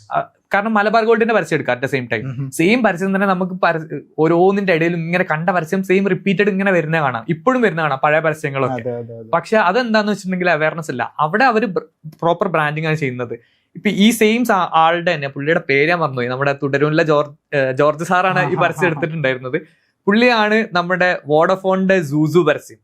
അത് നമുക്ക് ഇപ്പോഴും കാണുമ്പോൾ ഇഷ്ടമാണ്. രണ്ടിനെയും പർപ്പസ് അവിടെ ഡിഫറെന്റ് ആണ്. വിൻസ്മേരയുടെ പരസ്യം എന്ന് പറയുന്നത് അവിടെ ഇങ്ങനെ ഒരു ജ്വല്ലറി തുടങ്ങി എന്നുള്ളത് ആൾക്കാർ അറിയണം. അതിന് അവരെന്ത് ചെയ്തു, അത്രയും ലൈക്ക് നമ്മുടെ സെൻസിറ്റീവ് ആയിട്ടുള്ള ഒരു വിഷയം എടുത്തിട്ട് ലാലേട്ടനെ കൊണ്ട് അത് പ്രസന്റ് ചെയ്യിപ്പിച്ചു. അപ്പൊ അത് ചർച്ചാ വിഷയമായി. ഒബ്വിയസ്ലി വിൻസ്മേര അവിടെ ഡിസ്കസ് ചെയ്യപ്പെട്ടു. സുസുവിന്റെ പരസ്യം എന്ന് പറയുന്നത് ആൾക്കാർ എന്റർടൈൻഡ് ആവണം, ഈ പരസ്യം വീണ്ടും കാണണം, കണ്ട് ഇവരുടെ മൈൻഡിൽ വോഡഫോൺ എന്ന് പറയുന്ന ആ ഒരു ബ്രാൻഡ് അവിടെ ഉണ്ടായിരിക്കണം. അപ്പോൾ നമ്മളിപ്പോ കണ്ടില്ലേ ഈ റോഡിലൂടെ പോകുമ്പോൾ കുറേ ചെറിയ ചെറിയ ഹോർഡിങ്സ് വെക്കുന്ന കണ്ടിട്ടില്ലേ ജ്വല്ലറിൻ്റെതൊക്കെ. അപ്പൊ നമ്മൾ ഈ എന്താ പറയാ യാത്ര ചെയ്യുമ്പോൾ ഹൈവേയിലൂടെ ഒക്കെ പോകുമ്പോൾ ചെറിയ ചെറിയ ബോർഡ് കാണുമ്പോൾ നമ്മൾ ഒരിക്കലും ഈ ബോർഡ് കണ്ടതുകൊണ്ട് വണ്ടി സൈഡാക്കിയിട്ട് ഇന്ന ഒരു പാവം സ്വർണ്ണം വാങ്ങിയേക്കാന്ന് വിചാരിക്കില്ല. പക്ഷെ അതിന്റെ ആവശ്യം എന്താന്ന് വെച്ചിട്ടുണ്ടെങ്കിൽ നമുക്ക് എപ്പോഴെങ്കിലും ഒരു സ്വർണ്ണം വാങ്ങണം എന്ന് ആവശ്യം വന്നിട്ടുണ്ടെങ്കിൽ നമ്മുടെ സബ്സ്ക്രിപ്ഷൻ മൈൻഡിൽ റീകോൾ ചെയ്ത് വരും. ഓക്കെ, ഈ ഇത് കണ്ടിരുന്നല്ലോ, ഇവരൊരു ബ്രാൻഡ് ആയിരിക്കും, ഇവരുടെ അടുത്തൊന്ന് പോയി നോക്കാം എന്ന് വിചാരിച്ചിട്ട് അങ്ങനെയും നമ്മൾ ട്രസ്റ്റ് ബിൽഡ് ചെയ്യും. ആഡ്സ് ഞാൻ മനസ്സിലാക്കിയെടുത്തോളം റീകോൾ ചെയ്യാൻ വേണ്ടിയിട്ടുള്ള ഒരു എക്സാക്ട്ലി റീകോൾ ചെയ്യാം. നമുക്ക് നമ്മളിത് കണ്ട് ഈ ഒരു പ്രോഡക്റ്റ് വാങ്ങുക അല്ലെങ്കിൽ നീഡ് വരുമ്പോൾ അതുണ്ടല്ലോ അല്ലെങ്കിൽ ഈ ബ്രാൻഡ് ഉണ്ടല്ലോ എന്നുള്ള അതല്ലേ ആഡ്സ്. ആഡ് എന്ന് പറഞ്ഞിട്ടുണ്ടെങ്കിൽ നമ്മൾ ബേസിക്കലി നമ്മുടെ ഒരു ഓപ്ഷനിലേക്ക്, നമ്മളുടെ ഒരു ചോയ്സിലേക്ക് നമ്മൾ അത് കൊണ്ടുവരികയാണ്. ഇപ്പൊ ഞാൻ പറഞ്ഞ പോലെ തന്നെ ഇപ്പൊ സ്വർണം വാങ്ങാനാണ് ഞാൻ ആഗ്രഹിക്കുന്നതെങ്കിൽ നമ്മൾ ആദ്യം ആലോചിക്കുക മലബാർ ഗോൾഡ്, കല്യാൺ ജ്വല്ലേഴ്സ്, ആലുക, അങ്ങനെ ഒക്കെ പോകും. അപ്പൊ നമ്മളിപ്പം ഇനിയിപ്പോ കുറച്ച് കഴിയുമ്പോൾ ചിലപ്പം ഈ പറഞ്ഞ പോലെ വിൻസ്മേരയൊക്കെ ഈ ഓപ്ഷനിലേക്ക് വരും. കാരണം എന്താന്ന് വെച്ചിട്ടുണ്ടെങ്കിൽ അതുകൊണ്ടാണ് നമ്മളൊരു സെലിബ്രിറ്റിന്റെ ട്രസ്റ്റ് ആണ് അവിടെ കൊണ്ടുവരുന്നത്. മോഹൻലാൽ എന്നുള്ള ഒരു സെലിബ്രിറ്റിന്റെ വാല്യൂ ആണ് അവിടേക്ക് ട്രാൻസ്ഫർ ചെയ്യുന്നത്. ആ ആഡ് കണ്ടു കഴിഞ്ഞ ആൾക്കാർ വരുമ്പോൾ നമ്മൾ ഒബ്വിയസ്ലി രണ്ട് സ്ഥലത്ത് പോയി അവിടെ കളക്ഷൻ ഇല്ലെങ്കിൽ നമ്മളൊരു ഓപ്ഷൻ ആയിട്ട് പറഞ്ഞു നോക്കും, നമുക്കൊന്ന് വിൻസ്മേരയിൽ പോയി നോക്കാം. ആ ഓപ്ഷനിലേക്ക് എത്തുക എന്ന് പറയുന്നത് ആഡിന്റെ ഇമ്പോർട്ടൻസ് കൊണ്ടാണ്. സോ ആ ഒരു റീകോളിംഗ് കൊണ്ടുവരുന്നത് ഒബ്വിയസ്ലി ആഡ് പറഞ്ഞപ്പോഴാണ്. ആഡ് ഇപ്പോൾ അധികം ആൾക്കാരും ചെയ്യുന്നത് വെച്ചാല് വലിയ ബ്രാൻഡ്സ് അല്ല കേട്ടോ ഞാൻ പറയുന്നത്, നമ്മളെ സ്മോൾ ആൻഡ് മീഡിയം ഈ ആഡ് CT വെച്ചിട്ടാണ് ചെയ്യുക. അതായത് നിങ്ങൾ ഇവിടെ വരൂ, വാങ്ങൂ, ഇതാക്കൂ. ഇപ്പൊ നേരത്തെ നമ്മൾ പറഞ്ഞ പോലെ ആഡ്സ് ശരിക്കും ആ രീതിയിലാണോ ആവേണ്ടത്, അല്ലെങ്കിൽ ഈ പറഞ്ഞ പോലെ CTA ഇല്ലാതെ ജസ്റ്റ് ഒരു അവയർനെസ് ക്രിയേറ്റ് ചെയ്ത് ആളെ മൈൻഡിൽ ആ ഒരു പെർസെപ്ഷൻ അല്ലെങ്കിൽ ആ റീകോൾ വാല്യൂ ഉണ്ടാക്കാണോ?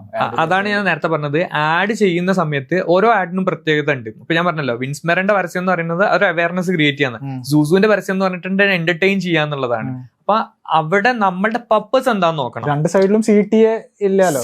ഇപ്പൊ രണ്ട് സൈഡിലും CTA ഇല്ല. പക്ഷെ ഈ ആഡ് ചെയ്യുമ്പം സൂസു ആക്ച്വലി നമ്മൾക്കൊരു ഇൻഡയറക്റ്റ് CTA തരുന്നുണ്ട്. ഓക്കെ, വിൻസ്മേരന്റെ ആദ്യത്തെ പരസ്യം നമുക്ക് CTA തരുന്നില്ല, ജസ്റ്റ് അങ്ങനെ ഒരു സാധനം ഉണ്ട് എന്ന് പറഞ്ഞു പോകുന്നുള്ളൂ. സൂസുവിന്റെ പരസ്യത്തിൽ CTA തരുന്നത് എവിടെയാന്ന് വെച്ച് കഴിഞ്ഞിട്ടുണ്ടെങ്കിൽ ഈ റീകോളിംഗ് സാധനമാണ്. എന്ന് വെച്ചാൽ ഈ പരസ്യം നമുക്ക് കണ്ട് വോഡഫോണിനെ ഭയങ്കര ഇഷ്ടപ്പെട്ടുള്ള സാധനം. അതേപോലെ തന്നെ ഹച്ചില പട്ടി വരുന്ന ഒരു സാധനം.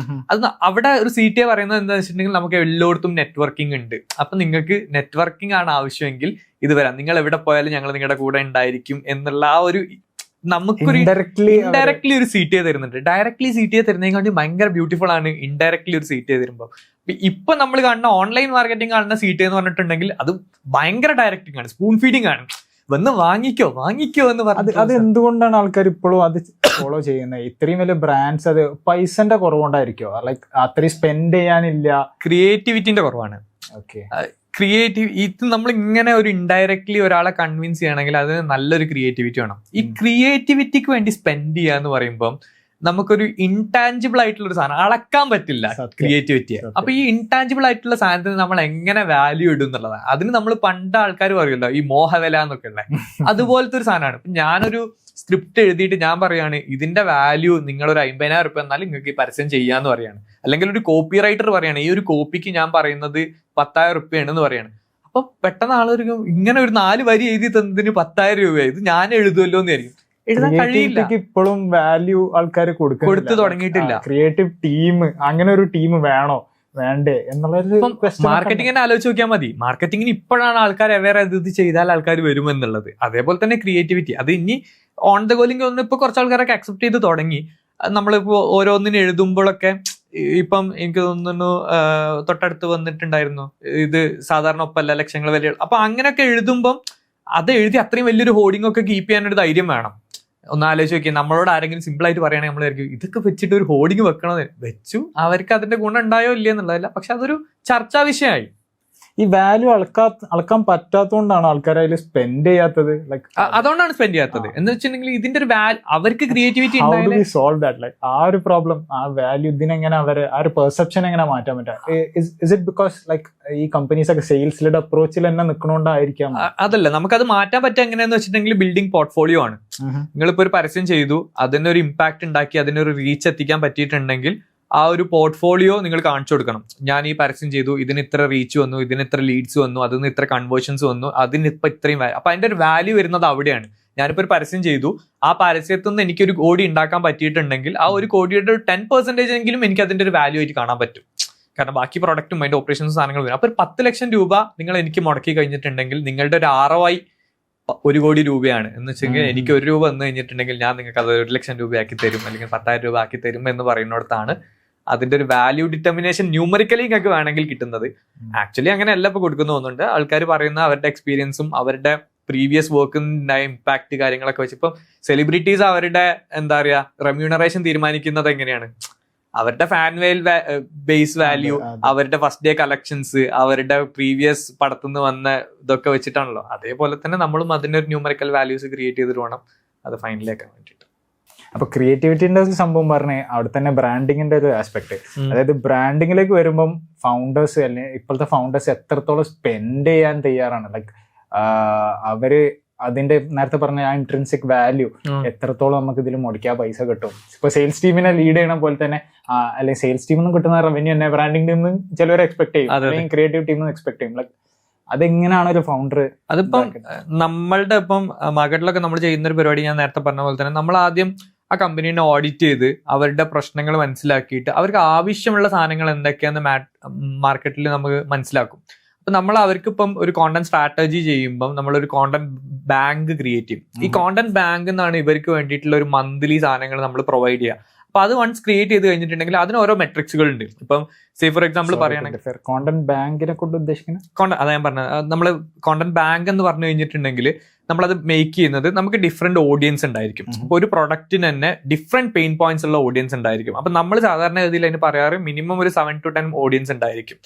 ഇപ്പം നിങ്ങൾ എന്ത് ഫോർമാറ്റ് എടുക്കുകയാണെങ്കിലും, അപ്പം ഇപ്പൊ ഒരു പ്രീ സ്കൂൾ എടുക്കുകയാണെങ്കിൽ തന്നെ, അല്ലെങ്കിൽ വേറെ ഒരു ട്യൂഷൻ എടുക്കുകയാണെങ്കിൽ തന്നെ അതിൽ വർക്കിംഗ് വുമൻസ് ഉണ്ടായിരിക്കും, ഹോം മേക്കേഴ്സ് ഉണ്ടായിരിക്കും, പിന്നെ സിംഗിൾ പാരന്റ് ഉണ്ടായിരിക്കും. ഇവരുടെ ഒക്കെ പെയിൻ പോയിന്റ് ഡിഫറെന്റ് ആയിരിക്കും. കുട്ടികളെ പ്രോപ്പറായിട്ട് അഡ്രസ് ചെയ്യാൻ പറ്റുന്നില്ല, അല്ലെങ്കിൽ ഒറ്റയ്ക്ക് ഇതാക്കാം. അപ്പൊ ഈ പെയിൻ പോയിന്റ്സിൽ നിങ്ങളുടെ കുട്ടിക്ക് ഈ ഒരു അവസ്ഥ ഉണ്ട് എന്നുള്ള അഡ്രസ് ചെയ്യുന്ന രീതിയിലത്തെ ക്രിയേറ്റീവ്സ് ആയിരിക്കും നമ്മൾ ആ കോണ്ടന്റ് ബാങ്കിൽ പ്രിപ്പയർ ചെയ്യുന്നുണ്ടാവുക. ആൻഡ് ഇതിൽ തന്നെ അവയർനെസ് ഉണ്ടായിരിക്കും, അവരുടെ ബ്രാൻഡിങ് വീഡിയോസ് ഉണ്ടായിരിക്കും, അവർക്കുള്ള ഇൻഫോർമേറ്റീവ് വീഡിയോസ് ഉണ്ടായിരിക്കും, അതിലുണ്ടാവുന്ന കറക്റ്റ് CTA വീഡിയോസ് ഉണ്ടായിരിക്കും. സോ ഇങ്ങനെ ആ ഒരു കൈൻഡ് ഓഫ് വീഡിയോസും ഇപ്പുറത്ത് അതിന്റെ ഓഡിയൻസും ഉണ്ടായിരിക്കും. സോ ഒരു സേ ഫോർ എക്സാമ്പിൾ നിങ്ങൾക്ക് ഒരു 5 ഓഡിയൻസും ഉണ്ട്, 5 കൈൻഡ് ഓഫ് വീഡിയോസ് ഉണ്ടെങ്കിൽ നിങ്ങൾക്ക് ഒരു മാസത്തേക്ക് 25 കോണ്ടന്റ് അവിടെ കിട്ടി. ഇതാണ് നിങ്ങളുടെ കോണ്ടന്റ് ബാങ്ക് ആയിട്ട് നമ്മൾ എടുക്കുക. ഇതിൽ തന്നെ നമ്മൾ ക്രിയേറ്റീവ് ആയിട്ട് വേറെ കുറച്ച് സാധനങ്ങൾ എടുക്കും. അത് ചിലപ്പോൾ നമ്മുടെ പബ്ലിക് ഒപ്പീനിയൻസ് ആയിരിക്കും, ടെസ്റ്റിമോണിയൽസ് ആയിരിക്കും, ഇങ്ങനത്തെ കുറച്ച് സാധനങ്ങളും ഉണ്ടായിരിക്കും. സോ നമ്മളെ കയ്യിൽ കുറേ ഒരു എമൗണ്ട് ഓഫ് കോണ്ടന്റുകൾ നമ്മുടെ കയ്യിൽ അവിടെ ഉണ്ടായിരിക്കും. ഇതെങ്ങനെ നമ്മൾ പിന്നെ സ്ട്രാറ്റജൈസ് ചെയ്യും എന്നുള്ളതാണ് നമ്മൾ പറഞ്ഞു കൊടുക്കുന്നുണ്ടാവുക. അപ്പൊ ഇത് പറഞ്ഞു കൊടുക്കുമ്പം ഇതിന്റെ ഒരു വാല്യൂ ക്രിയേഷൻ എന്ന് പറയുന്നത് നമുക്ക് എപ്പോഴും പ്രെഡിക്റ്റ് ചെയ്യാൻ പറ്റില്ല. പക്ഷെ നമ്മൾ കാണിച്ചു കൊടുക്കും. നിങ്ങൾക്കിപ്പം ഒരു അഡ്മിഷൻ വേണ്ടത്, ഒരു ടാർഗറ്റ് നിങ്ങൾ ഫിക്സ് ചെയ്യുന്നത് ഒരു 50 അഡ്മിഷൻ ആണെന്ന് വിചാരിക്കാം. നിങ്ങളുടെ കൺവേർഷൻ റേറ്റ് 10% ആണെന്ന് വിചാരിക്കാം. അപ്പൊ 50 അഡ്മിഷൻ 10% കൺവേർഷൻ റേറ്റ്, നിങ്ങൾക്ക് മിനിമം ഒരു 500 ലീഡ്സ് വേണം. ഈ 500 കസ്റ്റമേഴ്സ് ആവശ്യമുണ്ട്. ഈ 500 കസ്റ്റമേഴ്സിനെ നിങ്ങൾക്ക് അക്വയർ ചെയ്യണമെങ്കിൽ, നിങ്ങൾ ഇപ്പോൾ ഡിജിറ്റൽ മാർക്കറ്റിംഗ് ആണ് ചെയ്യുന്നതെങ്കിൽ, ഒരു ആഡോ അല്ലെങ്കിൽ ഒരു പോസ്റ്ററോ നിങ്ങൾ കൊടുത്തു കഴിഞ്ഞിട്ടുണ്ടെങ്കിൽ നിങ്ങൾക്ക് ഒരു 50 to 100 ലീഡ്സ് മാക്സിമം അതിന് ജനറേറ്റ് ചെയ്യാൻ പറ്റും എന്ന് വിചാരിക്കാം നിങ്ങൾ വിചാരിച്ച CPL-ലേക്ക്. സോ നിങ്ങൾക്ക് മിനിമം ഓഫ് ഒരു 5 to 7 കോണ്ടന്റ് നിങ്ങൾക്ക് ആവശ്യമാണ്. അപ്പൊ ഈ കോണ്ടന്റ് ചിലപ്പോൾ നമ്മൾ വിചാരിച്ച പോലെ തന്നെ വർക്ക്ഔട്ട് ആയില്ലെങ്കിൽ അതിൻ്റെ ഒരു ബാക്കപ്പ് ആവശ്യമാണ്. അപ്പൊ 10 ക്രിയേറ്റീവ്സ് ആവശ്യമാണ്. അപ്പൊ ഈ 10 ക്രിയേറ്റീവ്സ് നമ്മൾ ഉണ്ടാക്കാൻ പോകുന്ന വാല്യൂ എന്ന് പറയുന്നത് 50 അഡ്മിഷൻസ് ആണ്. അപ്പൊ ഈ 50 അഡ്മിഷൻസിന്റെ ഒരു 5 to 10% നമുക്ക് ഈ ക്രിയേറ്റീവ്സിനോ അല്ലെങ്കിൽ ക്രിയേറ്റിവിറ്റിക്കോ വേണ്ടിയിട്ട് നമുക്ക് സ്പെൻഡ് ചെയ്യാം. ഇങ്ങനെ നമുക്ക് വേണമെങ്കിൽ എന്ത് ചെയ്യാം, നേരത്തെ പറഞ്ഞതുപോലത്തുള്ള ബഡ്ജറ്റിങ് കാര്യങ്ങൾ ചെയ്യാം. ഇതിന് ഒബ്വിയസ്ലി നമ്മൾക്ക് അതിൻ്റെതായിട്ടുള്ള മെട്രിക്സും ആ തോട്ട് പ്രോസസ്സും ഉണ്ടെങ്കിൽ മാത്രമാണ് നമ്മൾ ഈ ഒരു തരത്തിൽ ചിന്തിക്കുകയുള്ളൂ. അതാണ് ഞാൻ തുടക്കത്തിലേ പറയുന്നത്, നിങ്ങളിത് പഠിച്ച് മനസ്സിലാക്കിയാലേ ഇത് എങ്ങനെ നിങ്ങൾക്ക് എൻകാഷ് ചെയ്യാം അല്ലെങ്കിൽ എങ്ങനെ ഇതിനെ വാല്യുവേറ്റ് ചെയ്യാം എന്നുള്ളത് നിങ്ങൾക്ക് പറയാൻ പറ്റുള്ളൂ. അല്ലാത്ത പക്ഷം നിങ്ങൾക്ക് ഇതിനൊരു വാല്യൂ ഇട്ട് കൊടുക്കുന്നത്, ഒരു ആങ്കർ വന്ന് വീഡിയോ എടുക്കുന്നതിന് എന്തിന് 1000 രൂപ കൊടുക്കണം എന്നൊക്കെ ചോദിക്കുന്ന ആൾക്കാരുണ്ടാവും, അല്ലെങ്കിൽ 2000 രൂപ കൊടുക്കണം എന്ന് ആലോചിക്കുന്നുണ്ടാവും. ഈ ആങ്കർ വന്ന് പോകുമ്പം നിങ്ങളുടെ CPL കുറയുന്നുണ്ടെങ്കിൽ ഒബ്വിയസ്ലി നിങ്ങൾക്ക് അവിടെ ലാഭമാണ് വരുന്നത്. അപ്പം സാധാരണ ഒരാൾ എടുക്കുമ്പോൾ നിങ്ങളുടെ CPL 150 രൂപയാണ്. ഒരു ആങ്കർ വന്ന് എടുത്തു പോകുമ്പം എന്ന് വെച്ചാൽ നമ്മൾ പുറത്തുനിന്ന് ഒരു ആങ്കർ വന്ന് എടുത്തു പോകുമ്പോൾ 50 രൂപയാണ്. അവിടെ 100 രൂപയുടെ വ്യത്യാസമുണ്ട്. നിങ്ങൾ അവിടെ ഒരു 100 രൂപ ക്രിയേറ്റ് ചെയ്ത ഈ ആങ്കർക്ക് കൊടുത്ത പൈസ നിങ്ങൾക്ക് അവിടെ എപ്പോഴേ പ്രോഫിറ്റ് ആയി. അപ്പൊ ഇങ്ങനെയും നിങ്ങൾക്ക് എന്ത് ചെയ്യാം, വാല്യുവേറ്റ് ചെയ്യാം. അപ്പൊ അതും നമ്മൾ പറഞ്ഞു കൊടുക്കുന്നത് ആണ്. നിങ്ങൾ അതാ ഞാൻ പറഞ്ഞത്, നമ്മളുടെ എല്ലാം ന്യൂമറിക്കൽസിലായിട്ടാണ് നമ്മൾ സാധനങ്ങൾ കൊടുക്കുന്നത്. ഇത് മനസ്സിലാക്കണമെങ്കിൽ ഒബ്വിയസ്ലി കുറച്ചൊരു നോളജബിൾ ആയിരിക്കണം, ബേസിക് അണ്ടർസ്റ്റാൻഡിങ്സ് ഉണ്ടായിരിക്കണം. ഈ പറഞ്ഞ ബേസിക് മെട്രിക്സ് കാര്യങ്ങളും ഒക്കെ പഠിച്ചു കഴിഞ്ഞാലാണ് അവർക്ക് അതൊന്നും ഒരു ചേഞ്ച് കൊണ്ടുവരാൻ പറ്റുള്ളൂ. കമ്മിങ് ആയിട്ട് വരുന്ന സ്റ്റാർട്ടപ്പ് ഓണേഴ്സിനോട് അല്ലെങ്കിൽ ഓണ്ടർപ്രണേഴ്സിനോട് പറയാനുള്ളത് എന്താ വെച്ചിട്ടുണ്ടെങ്കിൽ, ഒന്ന്, നിങ്ങളുടെ ബിസിനസ് ഇപ്പോൾ റണ്ണിങ് ആണ് അല്ലെങ്കിൽ സക്സസ്ഫുൾ ആണെങ്കിൽ നിങ്ങൾ അതിനെ സ്കെയിൽ ചെയ്യണമെങ്കിൽ നിങ്ങൾക്കും ഗ്രോത്ത് ഉണ്ടായിരിക്കണം, നിങ്ങളും നോളജബിൾ ആയിരിക്കണം. അപ്പം നിങ്ങൾ അതിന് അവൈലബിൾ ആയിട്ടുള്ള കുറേ മെറ്റീരിയൽസും കാര്യങ്ങളും ഇപ്പോൾ മാർക്കറ്റിൽ അവൈലബിൾ ആണ്. അതിലെ വൺ ഓഫ് ദി പ്രൊഡക്റ്റ് ആണ് ഇപ്പം ബീറ്റിന്റെ ഒക്കെ പ്രൊഡക്റ്റ് ആയിട്ട് വരുന്ന സാധനങ്ങൾ. അതിലേക്ക് ചെയ്യുക എന്നുള്ളത് നിങ്ങൾക്കൊരു ഓപ്ഷൻ ആണ്. അല്ല, നിങ്ങൾ ആക്സിഡന്റലി അല്ലെങ്കിൽ നിങ്ങൾ പഠിച്ചിട്ട് വരുന്ന ആൾക്കാരാണെങ്കിൽ ഒബ്വിയസ്ലി നിങ്ങൾ ഒരു പോയിന്റിൽ സ്റ്റക്ക് ആവുകയാണെങ്കിൽ നിങ്ങൾക്ക് ഒബ്വിയസ്ലി എക്സ്പേർട്സിന്റെ അടുത്ത് നിന്ന് ഒപ്പീനിയൻസോ അല്ലെങ്കിൽ എക്സ്പേർട്സിന്റെ അടുത്ത് നിന്നോ ഹെൽപ്പ് തേടാം. നമ്മൾ സ്വാഭാവികമായിട്ടും ഒരു പ്രശ്നത്തിൽ പെട്ട് കഴിഞ്ഞിട്ടുണ്ടെങ്കിൽ ഒരു എക്സ്പേർട്ട് ഒപ്പീനിയൻ തേടുക എന്നുള്ളത് സ്വാഭാവികമായിട്ടുള്ള കാര്യങ്ങളാണ്. ഇനി അല്ല, നിങ്ങൾക്ക് ആഗ്രഹമുണ്ടെങ്കിൽ നിങ്ങൾ ഇതിനെ ഇൻഡെപ്തിൽ പഠിച്ച് മനസ്സിലാക്കി എങ്ങനെയാണ് ഈ പ്രോസസ്സ് കൊണ്ടുപോകുന്നത്, എനിക്ക് പുറത്തുനിന്ന് ഹെൽപ്പ് ഒന്നും വേണ്ട എന്നുള്ളത് നിങ്ങൾ പഠിക്കാൻ ശ്രമിക്കുക. സോ മാർക്കറ്റിൽ ഇപ്പം ഞാൻ മനസ്സിലാക്കുന്നിടത്തോളം നിങ്ങൾക്ക് എന്ത് വേണമെങ്കിലും അത് അവൈലബിൾ ആണ്. പക്ഷെ ഏത് ചൂസ് ചെയ്യണം എന്നുള്ളത് നിങ്ങളുടെ കയ്യിലാണ് ഇരിക്കുന്നത്. So make the right decision and go forward എന്നുള്ളതാണ്. So thank you Harislan, nice talking to you. കുറെ കാര്യങ്ങൾ പഠിച്ചു മാർക്കറ്റിംഗ് റിലേറ്റഡ്. ഇനിയും ഒരുപാട് സംസാരിക്കാനുണ്ട്. ടൈമിന്റെ പരിമിതിയാൽ നമ്മൾക്ക് നെക്സ്റ്റ് എപ്പിസോഡിൽ കാണാം. So see you guys in the next episode. Thank U.